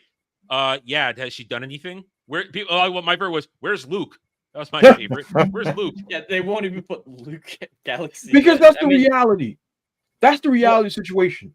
Star Wars is everything prior to 2012. Let's tell the truth and shame the devil. Put a pin in that thought. We're going to come back to that. So let's keep going. Just because I'm going to come back to that thought. I will. Go ahead. Luke cannot be at Galaxy's Edge because they set it between Last Jedi and Force Awakens. Mm-hmm. So only the characters who exist between those two movies. Then they screwed up. They screwed up because Sabine isn't there. She's in. She's galaxy. Alive at the time. But she's in another galaxy. She's not there. She's going to be there. She could be back. We don't know what happens in Ahsoka. I offer the Empire. Season 2. Offer accept. I know. All right, so now they got fake Thrawn. First of all, his eyes aren't still not glowing. And here's the weird thing. We got the stands are touching themselves. Whoa. With fingers in places over this new version of Thrawn. Like, oh my God, I need him, Daddy. At the same time, they announced that this is going to happen on Tuesday. I am kind of sorry I'm not doing a Mellow Monday this week, although it would be a day late. They're dropping the Outlaws story trailer, the Ubisoft game. The RPG with broken nose, not hot Han Solo girl, and the robot that everybody wants to F. So I've been seeing tweets all over the place for the past couple of days of very gay tweets of like pictures of cartoon dudes with their legs spread for this and the robot. What's going on, man? Mm-hmm. Stands are fucking weird, dude. God in heaven. I mean, it's one thing for me to say I like boobies and she has nice boobs, but I'm not running around on Twitter posting myself like thrusting my hips in the direction of the camera saying, I want to do whatever this chick is. No, I'm not doing that. I relegate myself to say a misogynist if you did that. Yeah, but they could post a picture of a gay dude on his back with his leg spreads saying, I'm thirsty for new Thrawn and the robot from Outlaws. Mm-hmm. Which could be Droid. Let me be accurate. Droid. It's creepy and it's weird. On May 14th, fuck you with you. Fuck you. Fuck you and your fake Disney made-up holiday. Not real Star Wars Day. Have you guys ever seen the new seasons of Arrested Development? No. All right. Well, in the later seasons of Arrested Development, they have the storyline where the rich people are racist and they hate that the Mexicans get Cinco de Mayo off. So they make Cinco de Cuatro the day before to steal all their party supplies. So Cinco de Mayo is worthless. It doesn't work. It just becomes a 2-day party. It's stupid. But that's what I think of with with this May the 4th stuff is that they're just actually trying to steal the party celebrations from Cinco de Mayo. I've said it before, and I'll say it again. May the 4th is good for one thing: discounts on Steam. Agreed. Discounts on Star Wars games on Steam if you don't already own them. I'll agree with that. I'm here to present you with an opportunity, Barris. Oh, Jed, aren't you excited to see Barris? Who cares? The Disney stands waiting. Oh my God, Barris. Nobody cares about Barris. Do you know why I'm most not looking forward to this above just it's being stupid? Yeah. Is because these creepy sniffer people from an island, they've been shipping Teenage Ahsoka with Teenage Baron since Clone Wars came out, and I'm not ready for that to be reignited with Baron. It has, coming though. back. I've seen it. They're seen gonna the tweets. be like, oh my God, 15-year-old Baron and Ahsoka can get together and get it on. No, I'm please. confused. I'm very confused. Yeah. Why is Barris Offee in this show? Because reasons? Is it, I wait a minute, because Luminar is dead at this point. Definitely, he's dead. They're gonna make her an Inquisitor, Dre. I don't like anything. Just be glad you're not a Jedi anymore. Your path is set, Morgan Elspeth. It's just dumb. I deserve this. Just dumb. I deserve I this. will fulfill my destiny. Why did she have a sickle? What is going on? Why does she have a quest? She has so many different weapons. Why did she have a quest? What is going on? What is she trying to do? I don't know who any of these characters are. You don't have to know. It's okay.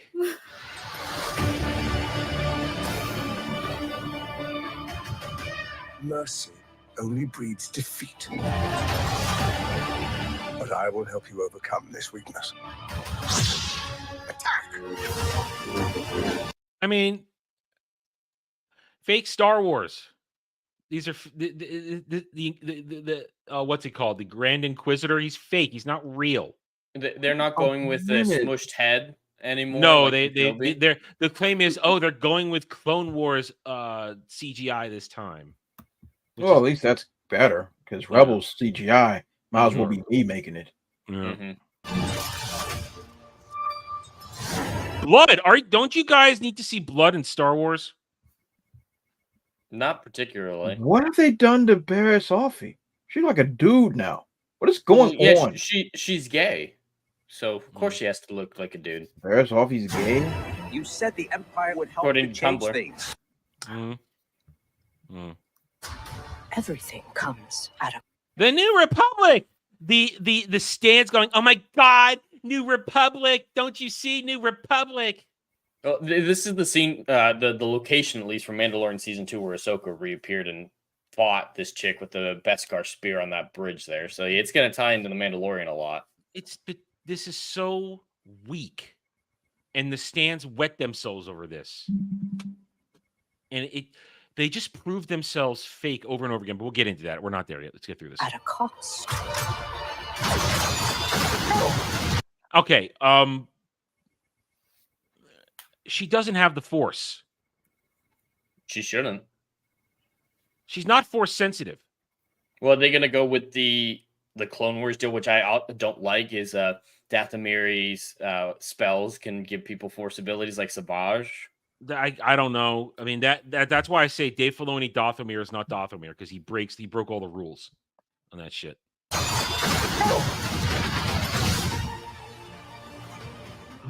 Hey, look, it's Grievous. The heck is going on? This has to be a flashback. It has to be. It seems like most of the story takes place in between episodes 3 and 4, and then some in the Mandalorian Morgan Elsbeth has to take place after Return of the Jedi, because they're claiming that's New Republic garb. Well, there's older and younger versions of her. It looks like young Thrawn would be in between. Rebels time frame. Yeah. The world has been burning. Oh, so she's gonna fight Grievous with sickles on Dathomir? I guess. I don't know. Wait, remember? Yeah, I remember. They rolled up in there and killed all them broads. Her sickles have like fake force spells on them. Look at that. There you go. Since I was a child, you cannot stop what has begun. Hey, look, spinning lightsaber. I hate the spinning lightsaber so much. You think they'll fly now? How does the kyber crystal work if it's spinning? It's not how it works. You're What exactly the heck? Right. Am I the? No, you're not. You're not the only one. Dave Filoni bullshit. Work. Dave Filoni bullshit. I'm saying it for years. Dave Filoni bullshit. He just does whatever he wants. Rules be damned. Did anyone study engineering at all when they made this? Anybody? On any level? That's not how light works. Hey, that's not how energy is transferred. It's space magic. Why do you care?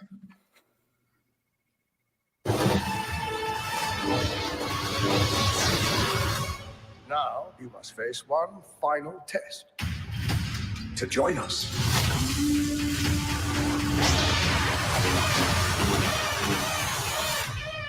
It is time you meet your new master.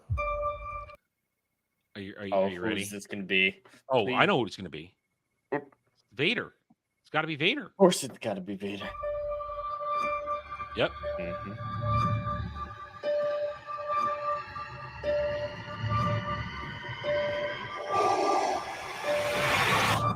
Long live the Empire.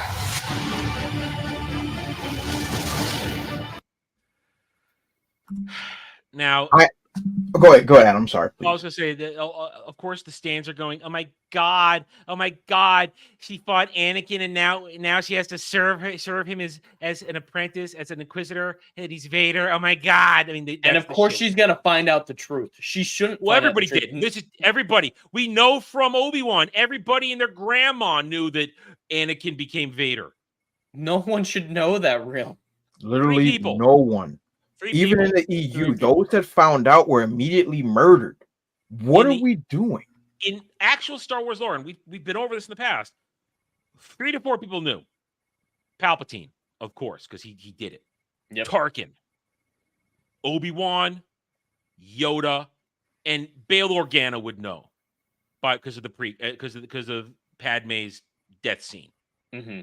He would know. He was there. That's it. Nobody else knows that Anakin Skywalker became Darth Vader, because in the real thing, when Leia found out after Return of the Jedi, she kept the lid on that for years. Well, rightfully so. No one would understand. Disney Star Wars has apparently written a really dumb book about her coming out about it. It's stupid as shit. But in the real thing, she didn't. It was a good 4 or 5 years after Return of the Jedi before she let that cat out of the bag. And it wasn't until she was good with it herself.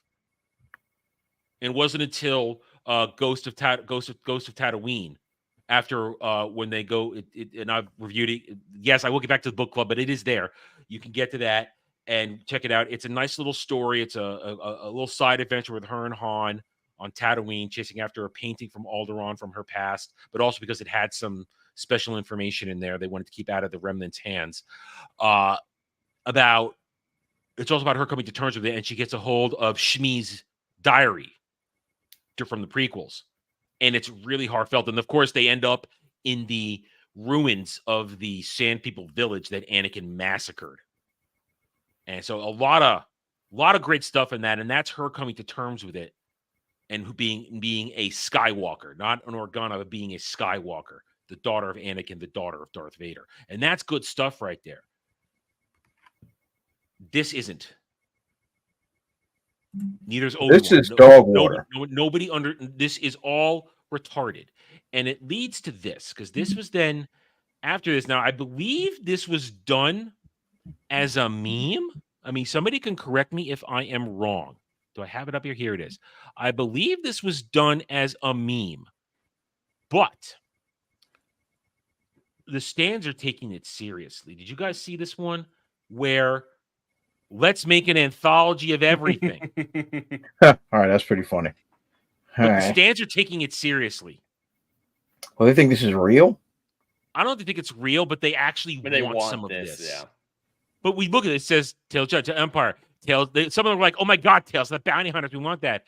Tales Can of you Rebellion. open the image in its own tab so we can read it? It is. Oh, okay, I'll try doing that. Yeah. Okay. Yeah, right click it and then open image in its own tab. Yeah. All Yeah, right, here we go. There we go. There we go. Now we're talking. Okay, so this is retarded. I mean, they'll do Tales of the Sith, but it'll be bastardized Sith. Don't do that. But then we get Tales of Republic, Tales of the Hidden Path, Tales of the Pod Racers, Tales of the Millennium Falcon. Now, there is actually a book. There's a book, Millennium Falcon. I have it right there. And it tells the history, the real history, not Solo, a Star Wars story history, but the real history of Millennium Falcon. And it's a nice little side adventure. That movie was more about the origin of his dice than it was the Falcon. But you know what I mean, though. They Yeah. show the What a origin of ridiculous the film that was. I mean, right here. Lord. I can't imagine how the original version, how bad that one was. If they had to, apparently it was under like how many reshoots? A trillion? A godless amount. Hold on. Can't even see you guys. Son of a bitch. That was retarded. You can see me, but I can't see you right now. Good God Lord damn it. almighty. That It's is falling the apart. wrong direction. It's falling apart. God, that was fucking retarded. Son of a bitch. It's even on right. I don't even know these are on right. I don't care. God. Hope you all enjoyed that. What the heck happened? I forgot I was tethered. Oh, I'm used to getting up with my headphones on. I forgot I was tethered, and I pulled on everything just now, and I almost. Damn it. Hope it fixes itself. See right here. Tales the Millennium Falcon takes place right after the Legacy arc. Does it? Let me see. Yeah, it's right after the Legacy arc, and it's Han and Leia and their granddaughter Alana. Basically, they're discovering the history of the Falcon, and you realize that the Falcon itself was actually a version. Its earliest version was right there at the Battle of Coruscant when the ship is crashing in Revenge of the Sith.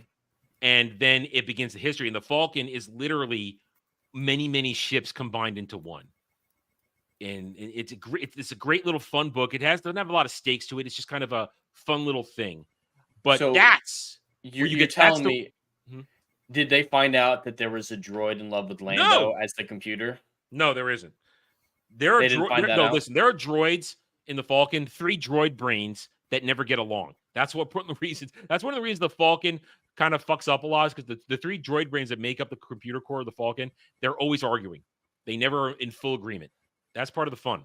So Tales of Millennium Falcon, that's bullshit. Let's go. Tales of the droid, Tales of the Ewoks. Yeah, it's called Ewoks from the 1980s. They already did it. I think the Tales of the Cantina would be interesting. Just a bunch of drunken bar fights. Tales of the Mandalore. Tales of the Moisture Farmer. Now this is dangerous. Tales of the Old Republic. That's dangerous. Yeah, that's basically the movie that's going to come out. Oh, and the Wills. You can't do that without George. Yeah, you can't. That's why I think this was a meme. Oh, 100% a meme. Tales of the Techno Riders. Union. Tales of the Dyad. Tales of the Royal House of Alderaan. Tales of the World Between Worlds. That's dangerous right there. That's dangerous even more. Tales of the Max Rebo Man. Tales of the Banking Clan. I mean, you could see Tales of the Holidays. Tales of the Gungans. You see the Canto Bight Casino? Yeah. Tales of the Star Wars. The Star Wars. Well, that's what Leslie Headland is giving us. Tales of the Star Wars. Pretty much. But you understand. But they took this shit seriously, and they think it's awesome. And that's the continuing fallout of this, because then here comes the announcements, the safety. Now that the proxy war is over, let's announce all kinds of things. Mandalorian Grogu. Far away. 2020. Now here's our now, Dre, I told you, let's put a pin in this. We'll come back to it now. 2026. They're starting that filming in the next 4 or 5 months. They're going to be starting this film in a year. That shows you they're going to take 2 years to make this movie. That means we're not getting the Rey movie until at least 2028. And you talked about no one's going to care anymore, Dre. That's why I said put a pin in it. Yeah. No one's care. Now I got blocked. I got blocked by a stand was going, I'm so relieved that the proxy war is over. That means Obaid Chinoy is shit. It's safe. She can make Ray. I can't wait to see my girl let her cook. And I just said, yeah, I'll see you at the box office. Oh, she is not safe. No. Not by any stretch of imagination.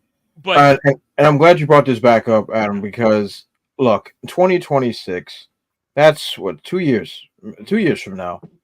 And Star Wars is already dead. Let's just get that out the way. This joint's dead. I don't know why they're breathing air into this dead horse.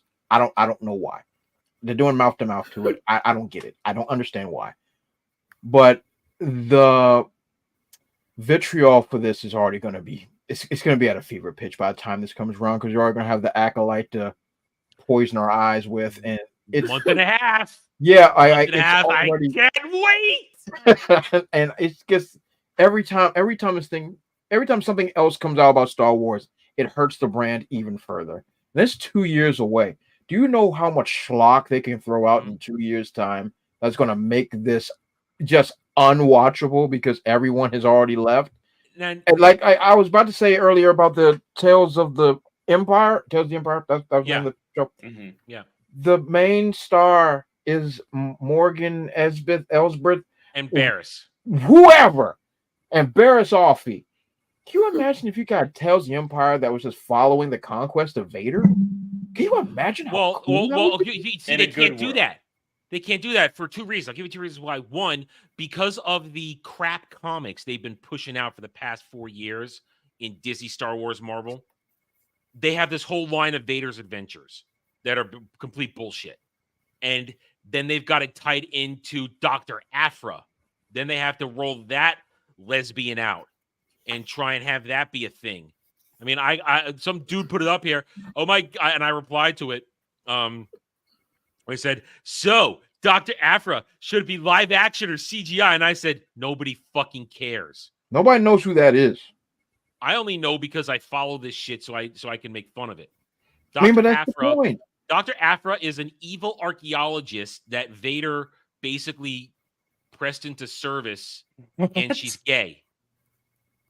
And she has evil droids. An evil archaeologist. She's an evil archaeologist that works for Vader. Who's gay? And she has droids, and she's very gay. And at one point, she got some sign. I only know it's good because I follow this shit so I can be up to date, so I can attack it with knowledge. She uncovered this ancient technology that mimicked the Force, and she used it to become powerful. And then Vader had to beat her down. I mean, it's all kinds of retard. They have her interacting with Clone Wars characters, or I'm sorry, Rebels characters. They at one point she trapped Luke or some shit like that. It's lots of retarded shit. And here's the thing: even they aren't stupid enough to do tales of that, because then you have to open that Pandora's box, and if you try to push Dr. Aphra out there. Oh, wow. You know what? Go for it. Go for it. I want the content. But you see, this is the problem, Adam. This is the problem. That would be the easiest show in history to make. And they can't do it because they're incompetent. Well, here's to get back to your point, they won't do it also because everything with Vader is mired down by the Inquisitors, thanks to Filoni and Rebels. And I'll be forgetting about them. Well, that's the problem. Here, that's the problem. If you wanted to do an actual Tales of Darth Vader, it's set in the 18 years between Revenge of the Sith and New Hope. If it had just been the original idea, Vader and the 501st, hunting Jedi, no Inquisitors, none of that shit, no Reva, you would have had that. That's gold. That's real Star Wars entertainment. Take my money. It's just Vader. I mean, listen, back in the day, that's what a bunch of us thought Revenge of the Sith was going to be. We thought half the movie would be the fall, and then the other half of the movie would be Vader just annihilating Jedi left and right as the purge, their actual purge happened. There's no the prequel should have worked. We didn't need Phantom Menace. Give us a better version of Attack of the Clones. Revenge of the Sith is the middle one, and then the Purge. Jet, keep your powder dry. We're doing that in May. Keep your powder dry. Keep your powder dry. But it's that's a story that people would watch because it's just Vader being a badass, and not Vader learning his limitations, not Vader constantly trying to unseat Palpatine, which is kind of what they do in the comics. Yes, every Sith wants to unseat Palpatine. We know that Anakin was having those thoughts as early as the end of Revenge of the Sith. But Vader, the first half of his life as Vader was purging, hunting down, purging the Jedi. And imagine if I'm getting that show. Imagine if Tales of the Empire is me following Vader, not just his murderous crusade, but also the quiet moments that he has when he's reflecting on his life, the torment, the torture that he went through. Like, that's a show. That's a show. Don't you want to see him at one point? And again, I'm ripping off these lame ass comics. Don't you want to see him having a fake Padme girlfriend? Don't you want to see him having a crisis where he is trying to bleed his kyber crystal, and he has a flash forward to what it would be like if he turned on Palpatine and became Anakin Skywalker again? Don't you want to see that while he's bleeding a kyber crystal, which is not a thing, and it's a Disney creation? There were just such a thing as red crystals. I rather eat my own kneecap than watch that. I don't even know how that works. That's very specific. Yeah. I'll find a way.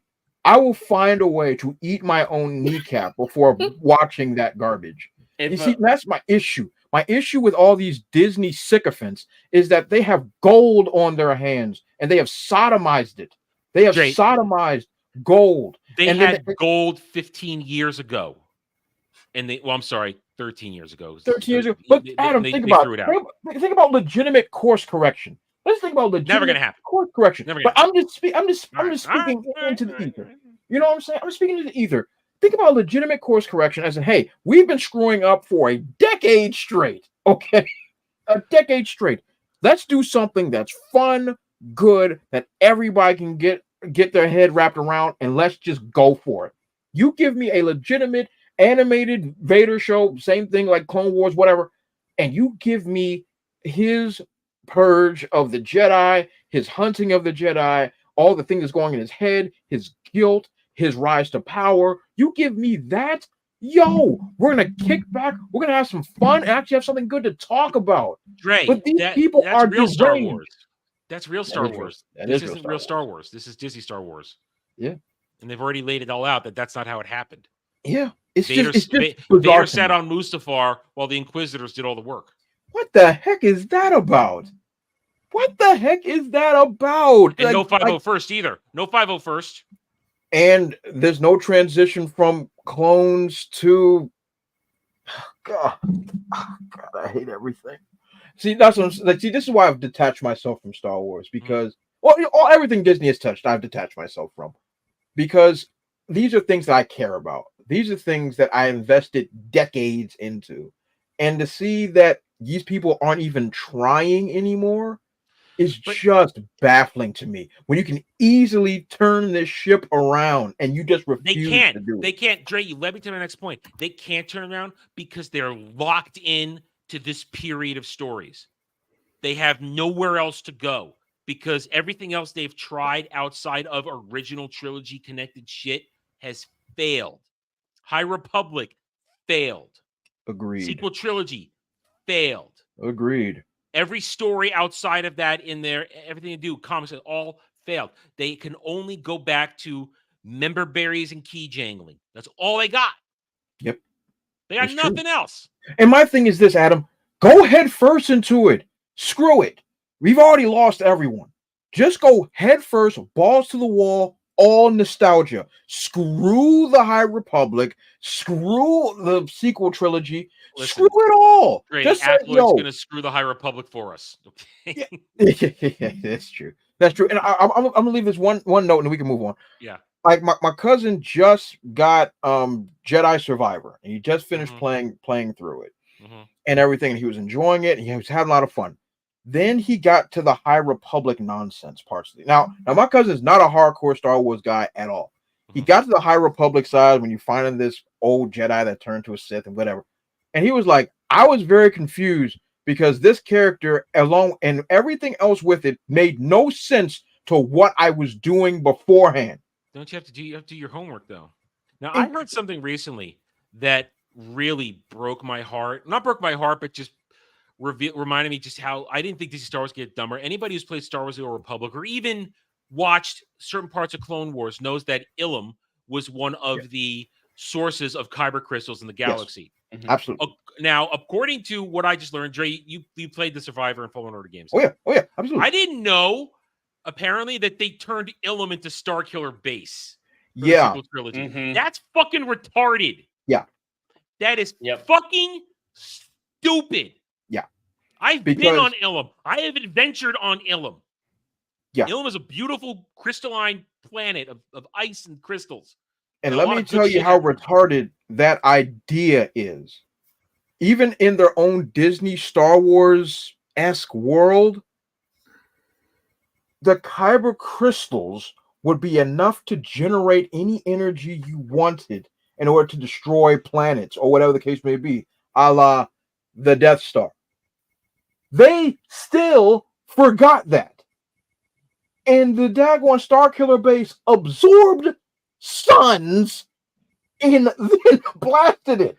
And all our what our favorites and fucking Suggs, I saw him comment on it. It's the only reason I found out this. Goes, oh my god, it blew my mind to learn that Starkiller Base was Ilum. Oh my god, it's so awesome. I hate these people. Him and his internet husband, this fucking moron, this idiot here.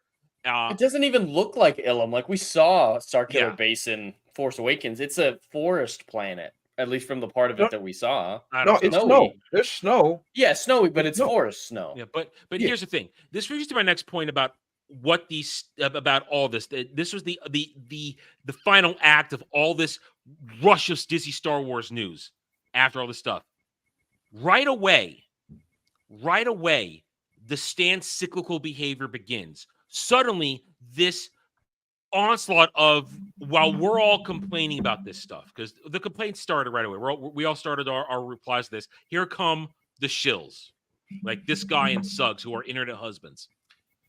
George Lucas absolutely would have decanonized post-Endor expanded universe in order to make his sequels had he made them. To deny this is very foolish, in my opinion, and there's literally carbon copies of the statement anywhere. I realize, though, they've done this before. Every several months, they start recycling their anti-Star Wars rhetoric by going up saying, oh my God, why are you all complaining? Why are you saying this is working to you? George would have decanonized it in the first place. That would have happened.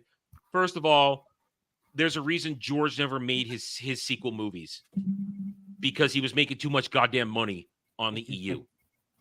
He was making money. George had a love-hate relationship with the EU. And that's the other half of this too. Because suddenly, along with this guy, you get the other ones paired up, constantly saying, they start quoting George about how people should react to this. And then you start using George quotes. And it just shows you how fake all these motherfuckers are. Because you have to realize, anybody that has been around for enough time or has spent enough time researching it understands that George will say one thing, and then if you look around enough, you'll find another quote from him that contradicts what he said. Dre, you've been around as long as I have. Isn't that true? George will contradict himself from one statement to the next. Absolutely. But that's the thing about George. He can do it because he's made it. Yeah. That's the thing. Yeah. If he wanted to go and say, oh, this isn't how it works or whatever, like there's mistakes in the prequel movies and all the other stuff that doesn't make sense in the original trilogy. But the idea that you think he's going to take his beautiful cash cow, which made him umpteen hundreds of millions of dollars, billions. And he was a billionaire before Disney paid him out. True. Like umpteen amounts of money, and he's going to decanonize it when he made it his personal business to make sure that everything from the EU followed his story. That's crazy. They don't like that little part of the history. They don't like the part that George had a hand in the EU, that he godfathered it, and that he vetoed things all the time, and then he would say, I love this, but at the same time complain about it. That was George, and we loved and hated him for it. Yep. And we complained about him. And then to say that, oh my God, you wouldn't have, you'd be crying just as much when George made the changes. Listen, if George had made his sequel trilogy, which then literally would have decanonized the entire EU, I would have been sad, but I would have had to accept it because he's the creator. Yep. I would have had to accept it. Now, would I have then probably bonfired everything? Yeah, I probably would have at that point. And Adam, I agree with you. But I agree with you 110%. If he came out there and then made films that decanonized the EU, yeah, I'm gonna have a problem with it. Make no mistake, that's decades of investment. I won't be happy. Yeah, but I'd accept it. Well, and what he made would probably be good. It would have been better than Disney. Yes. Anything's better than that. It would have still listen. Again, in a month and a half, when Jed and I tackle the prequel trilogy in May, because I'll say something in a little bit here. We're going to talk all about how the goods and bads, the prequel. But in the end, I will say this every time: it still feels like Star Wars. Oh yeah.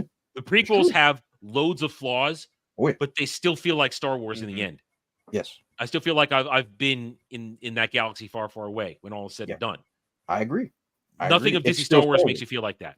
No. You don't feel like you're in Star Wars. In fact, you feel like you're in some horrible nightmare mirror universe where you've got skinwalkers pretending to be things that you love in Star Wars. Oh, I'm glad you mentioned that because I never told anybody this story before. But like when what was the last one? Rise of Skywalker came out. I was out of the state and I was with some folks that had connections and I had a free ticket. So I was like, well, fine, I'm gonna go. We go there and there's a man and his son. They go see it and they sit next to me. Nice theater. We're sitting through the movie, got to about an hour in. I couldn't stop laughing because I thought I had a stroke or something while I was watching it.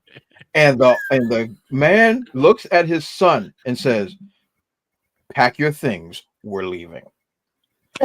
That's good, Dad. That's good, Dad. We're leaving. Straight Django set. Did the kid protest at all? Do you remember? No, I don't. I wasn't there. I wasn't there for that. So this was before the national release. So so the national release. I mean, I'm glad I wasn't there for that anyway. But I sat there through that film, and like what you said just made me remember. This was not Star Wars. I cannot stress that enough. That was not Star Wars. And that man looked at his son and said, "Pack your things. We're leaving." And they walked out the door. What I'm saying, did the kid protest at all that they had to? No, not at all. Okay, no, because that kid, I can tell, has been initiated. That kid's been initiated. He was been taught proper lessons, molded by it. And so he looked and he just like, "Okay, Dad," and they left. And I was sat there like, man, I should go with him. But you look at this right here, and look, this is the drivel of this particular. I call this guy the collaborator because he claims to love the EU, but will constantly dick around and use the promo. He'll say so. Simply on principle, Lucas would not want to be bound by the events of countless novels as good as I think they are. He's a collaborator. He tries to pretend he knows what he's talking about, but doesn't. And then he'll call it legends. Don't get it twisted just because you don't like Lucasfilm calling them legends now and don't like the sequels. Lucas absolutely respected the EU, and I'm not denying that. And I am of the opinion that the EU was canon until proven otherwise. And there it is. That is why I call him the collaborator, because he'll say it was until Disney. Until proven otherwise? Pre-2014. That's not how that sentence worked. Well, that's what he's saying, because 2014 is when Kathleen Kennedy threw out the EU. That was the moment where she said we're gonna decanonize it. Like literally right before the Force Awakens came out, they made that article, that releasement statement. We are now turning it into legends. They just went too extreme. And something we've talked about a lot, Adam, is the term I like to use is hierarchy of canon. Every franchise has a hierarchy of canon, depending on the franchise. Like in the Halo game series, games are going to come above comics and books. In Star Wars, the movies are going to come above everything else. And same thing with Doctor Who. The TV show is going to come above all the other mediums of the storytelling. But they all still coexist to a certain extent. Like in Doctor Who, there's a godless amount of books and comics. And they're all canon unless directly contradicted in small ways by the TV show. If something comes along and changes it slightly, that small aspect of the extended material is decanonized, not the entire medium. So if George were to come in, I'm sure he would decanonize aspects of it. Because as far as I know, the prequels decanonize a little bit of the EU, but in small individual it decanonized. Well, the prequels, and if you read the 50th anniversary edition of Heir to the Empire, which I've showed off, where it has Timothy Zahn's side notes, commentary, at the time when he was writing it, and he was working directly with Lucasfilm. He had direct contact. He knew that George was watching what he was doing, and George was approving things. George hadn't worked out what the Clone Wars was yet. He hadn't worked it out in '92. He hadn't done it yet. So when Zahn and I talk about this in my discussion video of that, when Zahn talked about clone masters and cloning vats, all this stuff, it was of the opinion back then that the Clone Wars were different factions using clones against each other, not clones against droids. The prequels blew it up. In the Black Fleet Crisis trilogy, in my opinion, the weakest trilogy of the EU, Luke goes on a journey to find the origins of his mother. Well, George kind of blew that out of the water with Phantom Menace and beyond. We were given Padme right away. Yeah, no, these are small and it's little things. Parts. Yeah, and George didn't blow out the EU in the prequels. Yeah, and agreed. And as the EU goes on, then the EU adapted around it. They retcon things because you get to events in the Legacy arc, you get to events in the New Jedi Order, you get to events in Fate of the Jedi, and they reference Clone Wars stuff because Clone Wars was active as a TV show. And that it's a retcon. Retcon could be a dirty word, but when done correctly, it lines things up. And that was the thing. George had a hand in the EU, and that's what these people. He says he absolutely respected you. No, he guided it. Nothing happened without his say-so in a game, a comic, or a book. And to Jed's point, the hierarchy was the 6 movies were at the top. Then came the EU novels. Then came games. Then came comics. Yeah, it's very easy to understand. So I think he would go about it the same way if he had made the sequels. Is yes, he might contradict small things, and those small things would be decanonized, but he would never just blow everything out. Probably would have jumped far into the future, honestly. He probably would have taken a hyperspace leap into the future so that he could give himself a little more freedom, because the man understood where the fans were. I'll give him that. Who had kept it afloat between 83 and 92. Right here, this guy, thanks to a generous mother at the time, because I was a kid and didn't have a job. But the adults at the time, the teenagers, came in their 20s and their 30s at that period of time, who bought the EU, who bought games and comics and all that stuff, books, we kept it afloat. And then when the EU happened, oh my goodness, that lit a fire under everything. And that catapulted. That's when he became an even bigger millionaire into a billionaire, because then the merch just started to multiply, re-releasing stuff. Then he had enough power to do the special edition re-release. And then he finished off with the prequels. And then he did TV, and then he did Clone Wars, and then you have all these things going on. And it's just making money left and right. And now look at the past now, we could say 12 years. Disney has not made money left and right on Star Wars. They've grossed a bunch of money, but they have not made net profit because the merch don't sell and the games don't sell. Dre, you can attest to this. Jedi Fallen, Jedi Survivor. They come out, they're hot for a minute, then they fall off. Yeah, and that's really unfortunate because for those of us that remember during the prequels, like, yes, I think we can all come to understand those movies aren't that great. But the video games that spawned from the prequel, a lot of popular video games from prequel. The lolly, the billions that were made by LucasArts. Exactly. Which would get the money back to the creators. If you're third-partying it, the third party is going to get a lot of the material, just like Spider-Man with No Way Home. Sony and that's got the thing. most of that. It wasn't even a third party. LucasArts was in the company. No, that's what I'm saying. Is LucasArts was making money for Lucasfilm, but with Jedi Survivor, EA isn't owned by Lucasfilm. It's a license. Exactly. Disney gets their licensing fee. That's it. Yeah. Any money goes to EA. Any money from anything else, all the Lego games, that goes to Lego. Yeah. And the amount of money that I spent from the year 2001. Right when the Xbox dropped, from 2001 to about 2010. The only reason I got an Xbox was to play KOTOR. And it was a used Xbox. Yeah. Like literally, the amount of money I spent on Star Wars licensed video games would blow your freaking mind. My mom was freaking the flip out. She was like, "Yo, what are you doing?" I said, "Just let this happen.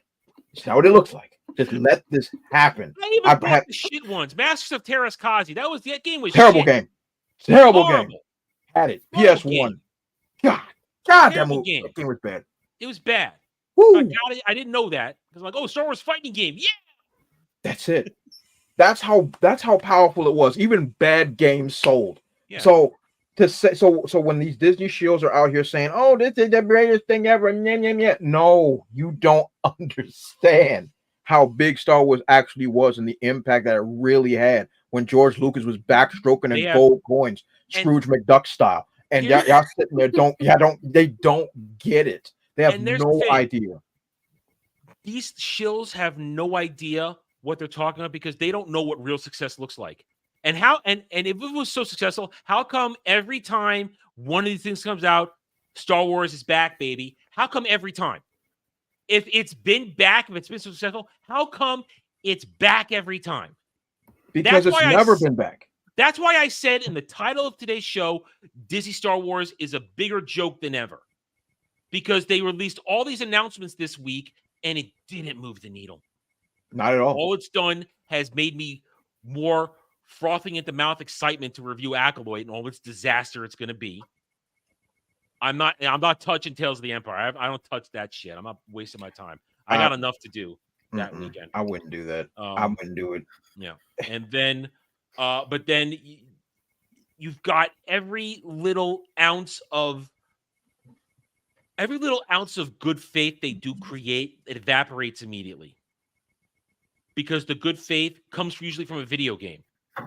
Let's be honest. And then when the video game is done or gone and over, no, I mean the Outlaws thing, I don't think. I mean, you guys are Ubisoft veterans. I don't think they got the juice to make a good game. Oh anymore. God, no. And let alone, I mean, on Tuesday, we're probably gonna talk about this Wednesday night. If my internet stays alive, we're gonna go over the Outlaws story trailer on Wednesday night on Natural 20. And I wish I had a panel for that, but it's a solo show and half the people are gonna be in Vegas anyway, so I can't really muster a panel. But I'm actually curious as to how much they are going to wedge this in between Empire and Jedi, because that's where this takes place, between Empire and Jedi. Because we've seen footage of is that Han and Carbonite. We've seen footage of Han and Carbonite. Okay, she's going to be in Jabba's palace. This makes it even worse. I listen. This game, I've said before, and I'm saying it again, so we have official receipt for this. It's going to have a hot start because it's going to be an open world Star Wars game by Ubisoft. And Adam, I challenge that, my friend. I challenge. I mean, it's going to look like it's going to come off the block really hard, and then it's going to go. It's going to disappear. It's going to. I don't even know that. How many people are interested in Ubisoft games at this point? I'm just not counting that out. I'm just not counting it out. You know, it's possible, but Ubisoft is in a really bad place, and then Star Wars is in a bad place, and then it's about characters that no one's familiar with. There's not member berries to the same degree. I'm just waiting for her to be gay in the trailer. I'm waiting for that. That's gonna happen. Guarantee it. I'm waiting for cameos from other Disney Star Wars shit. That's what it's gonna be. It's gonna be, oh look, we're connecting everything. It's like poetry. You know how abused it's like poetry is from all these stands. Yeah, the George line, it rhymes. Yeah. It rhymes. It's like rhymes. It rhymes like poetry. They abuse that line so much. And what I'm waiting for is that, and then it'll just drop off. And I'm gonna say this. I hope it's packed with bugs. I hope that it's another AAA disaster. It's Ubisoft, so yeah, it's going to be pretty buggy. So I predict it's going to come off hot in about 24, 48 hours, and then it's going to just plummet because it's going to be riddled with bugs. it's going to be a disaster. And my guess is it's really going to be the Emperor's New Clothes of a game. They're going to pretend it's all flashy, but it's going to be just butt-ass naked and ugly. Oh, it's going to be naked. That story is so relevant these days. I can't imagine a time period where Emperor's New Clothes was any more relevant than it is now. Mm-hmm. So I can't wait. So we're gonna check that out on Wednesday. See how it goes. I will restrain myself from watching it until that night because I want those who will join me on Wednesday night to see me react live to it. I will. All right. I think I've touched on everything I wanted to touch on Disney's week. Is there anything else? Did I miss anything, guys? Did I miss anything? I mean, Disney-wise, no. No, I mean, this was a Disney-focused episode today because that was the news of the week. It was everything Disney related, all these things. I've seen Wish defenders coming out of the woodworks this week too. People defending Wish. That's how empowered these weirdos are with the proxy thing now over. And I'm going to predict this. I got to pick a couple of things, remind things. There were also articles talking about another Bob Iger succession hunt. So here we go with that again. We are now second week in April. I have heard no flutters anywhere from anybody about Kathleen Kennedy extending her contract. This is the time of year I'm told when that happens. So if we keep going a little bit, she'll walk out the door of her own accord at the end in December, and then the Patsy will come around. Who it is? We have our jokes, but we'll see what happens. I hope it's Leslie Headland. That would be glorious. Hey, that's glorious for so many reasons.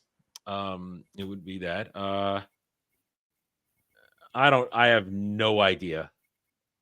I have no idea. I heard a lot of people in the chat were saying that when we were watching that trailer. So apparently it's a common question right now. It's all retarded. Who cares? Doesn't matter.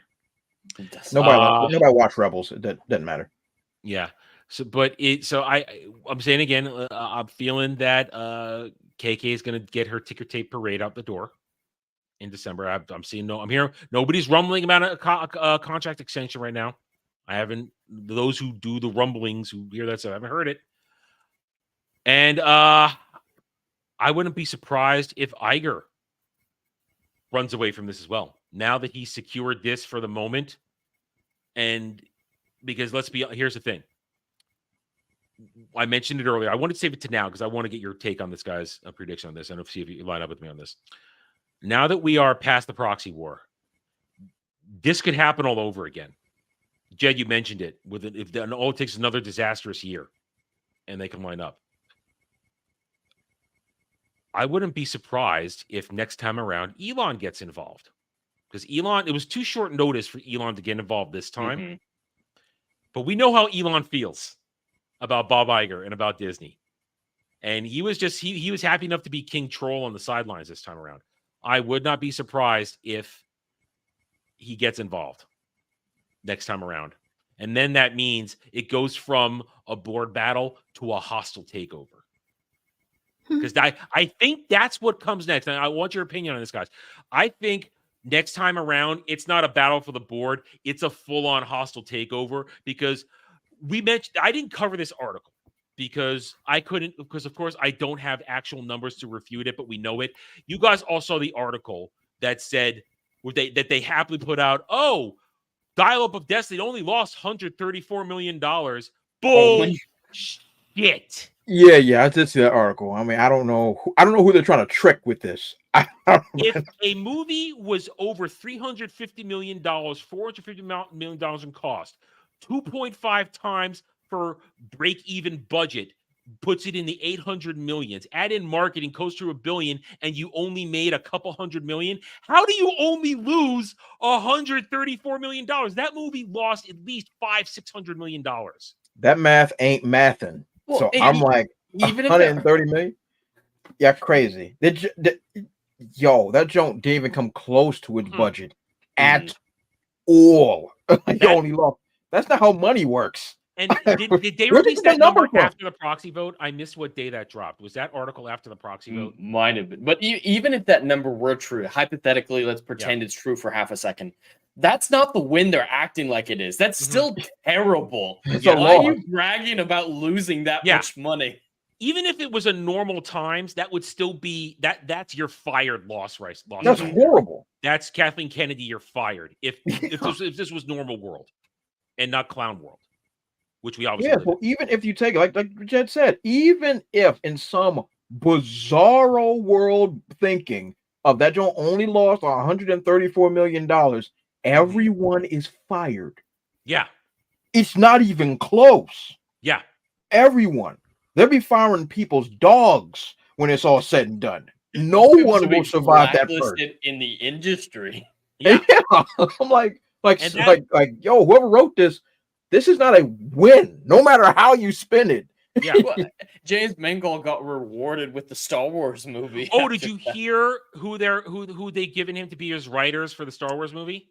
I heard, but I don't remember. Some guy who wrote those Andor prison episodes. That's right. And they're all the stands are they're wetting themselves. Oh my god, that means the movie's gonna be great. Andor sucked. Andor sucked from beginning to end. Mahler's wrong. There, I said it. Mahler's wrong, and I can say that knowing that I think Mahler is a great critic, and I think he's a fantastic analyst. And I laugh at a lot of what he says, and he's got a great mind, and he's a great fan about the things he knows, but he doesn't know Star Wars. To say that Andor was 9% of the times, but the two things I can't get him with on is Andor and thinking The Winter Soldier is one of the worst Marvel movies. I cannot agree. And his Last of Us 2 thoughts too. You didn't. Last of Us, the TV show Last of Us. Okay, that's the three things. His EFAP yesterday about Haunting Venice is incredible. No one watched Haunting in Venice last year. Yeah, I highly recommend it. It was a great film, best of the trilogy. Absolutely. And that's the thing. We can disagree with the people we respect and have different opinions and not expect them to think like we are. But that's the beauty of being free thinkers and individuals, not hive mind, not stands who just blindly march along and are happy to be the dog who receive what the dog is giving them. Oh, all right. So I want to say, I just think, do you to ask the question, do you guys think Elon's going to get involved next time around? 100%. You know, 100%. Even if it's just to shake things up, he'll do it because he is King Troll. Yeah, 110%. Even if he's getting involved just to shake things up and open up doors for maybe some of his other homies that's trying to get onto the board or trying to hostile take over Disney, he'll do it. Yeah, without question, he'll do it. And I think that it's going to be even bigger because Disney's going to be even weaker. Because listen, Deadpool Wolverine in 3 months, I don't think it makes $1 billion. No. I mean, the first two. I don't think it makes make $1 billion. Yeah. No, I don't think it breaks $1 billion. No, I won't. It'll make at best. It makes what the other two made, $700 million. Yeah, I think it's going to make money. It's going to make money. Do we know its budget? I don't think we know the budget yet. Yeah, I think its budget is significantly higher than the other two. two. Definitely. Oh, I agree. It's cameos Disney and the cameos. Yeah, it's got to be so gargantuan that getting what the previous two made is breaking even. Yeah. So I don't. It's not going to be this saving success. You saw it. Their next several Star Wars events are. I mean, Acolyte's gonna be such a bloodbath in terms of what happens when we all roast the hell out of that. Oh, it's gonna be glorious. And the stands are gonna cry so hard. They're gonna say they loved it so much they vomit again. Oh God. I saw one of them posting. Apparently they added Ahsoka and Andor and a couple of things to the Star Tours ride. And one of them posted, "Oh my God, I just came out of it and I got Andor and I got this same time. I'm crying." Mm-hmm. Why do they always cry? It's a rare event for real fans to cry at something, like legitimately. Like I think there's been a few moments of like celebratory. I've heard people cry in a theater or something, but it's got to be something. incredible. Like the death of Iron Man. I know people who cried at the death of Iron Man in Endgame. Like it has to be something next level. I'll get misty-eyed at emotional moments. I can't help it as a reaction. If it's a powerful moment. Some things will always get me. I mean, like in Farscape, the death.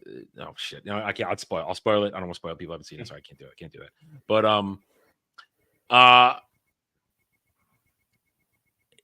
this whole I'm crying, I'm vomiting, I'm this and that. It's so weird. It's fake. These people are fake. They're 100% fake. And I will keep saying that. I won't. Hang on. Legata says he has the budget for that. Seems like the normal Disney pre-budget. That's the minimum. Announcement. Yeah, that's the minimum. They're going to contradict that later, but I can totally see that being the official term for right now. So with that, I'd say with that, and the marketing is going to be insane. The marketing, I'd probably expect at least 300 to be the real number, probably 350 to be the real number, and then add in marketing. Yeah, but you take all the upcoming movie failures that are going to happen. What's that one with the Inside Out is what it's called, with the emotion. Inside Out 2, yeah. That's going to flop. That's not going to have a gay 14-year-old. That's the assumption. An adult woman. That's what we're hoping happens. Just so we can remark on it. Deadpool Wolverine. That's it for the MCU. Everything on Disney Plus is a black hole. Everything.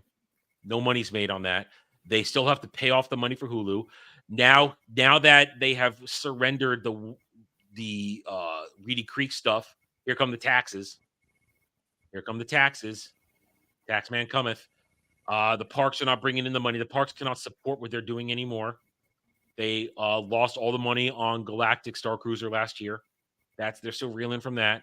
I know the cruises aren't doing too well either. There's no money anywhere. Epic Universe is coming in to steal a piece of their pie in Orlando as well. Yeah, and merch sits on shelves, rots on shelves.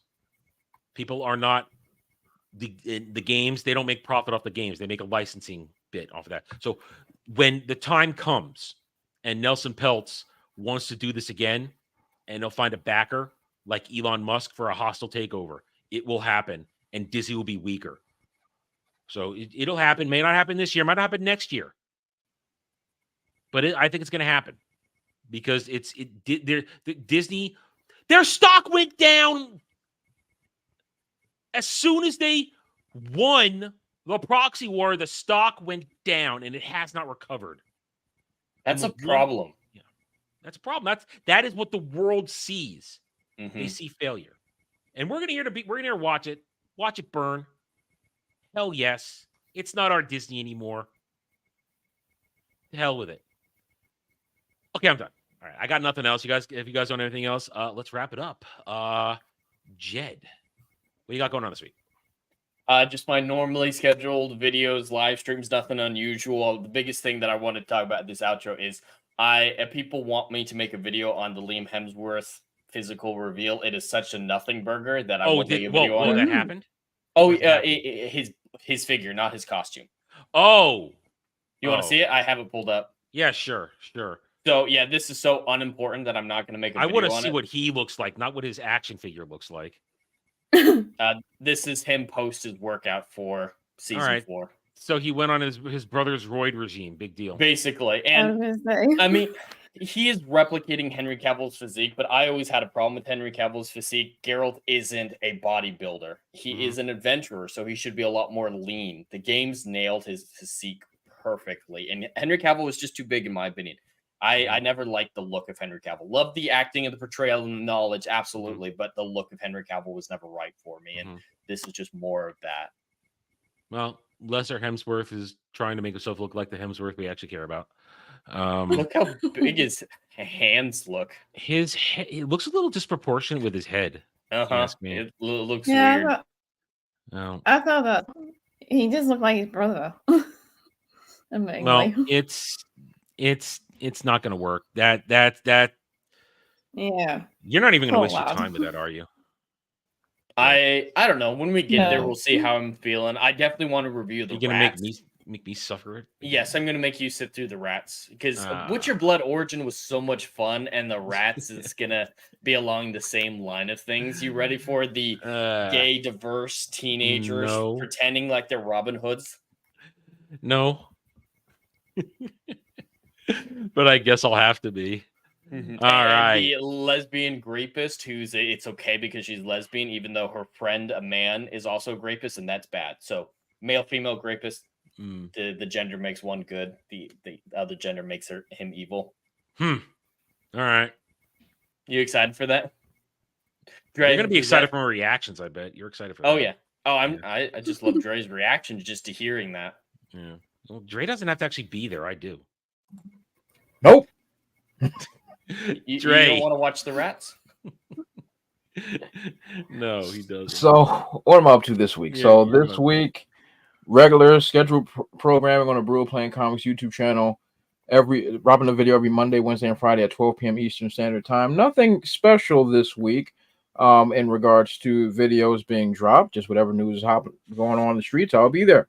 And in bigger news, I will not be here next Sunday on the round table. I will be at the Dallas Expo Center at Big Lit Comic-Con doing all the great Comic-Con things. And I will be debuting the musical album of Trouble, The Rhythm Within, at Big Lit Comic-Con next Saturday and Sunday, April 13th and 14th. So if you're in the DMV area, if you want to come see me and all other great stuff, I would love to have everybody come through. That would be a whole mess load of fun. It's going to be great. Yeah, a lot of good gimmicks are coming up too, so it's going to be really fun. So I won't be here next week, but I will be there. So if there's an opportunity for me to do on the ground coverage at some point, maybe I'll hop in. Well, there may be a moment. I think I might be able to swing by. Maybe not Saturday, maybe Sunday before or after the show. Who knows? Yeah, probably so. Yeah, Sunday's probably going to be better. I slept through half the day yesterday, so I didn't get my haircut. So I got to get my haircut this weekend. So on Saturday, the only time my mom has time to do it. My mom used to be a professional hairstylist. I get $1,000 haircuts for free, so that's why I can't get no better than that. Yeah, I wish my mom was a stylist. That would save me hundreds. She was in the 70s and 80s in New York. She did a lot of famous people's hair back then.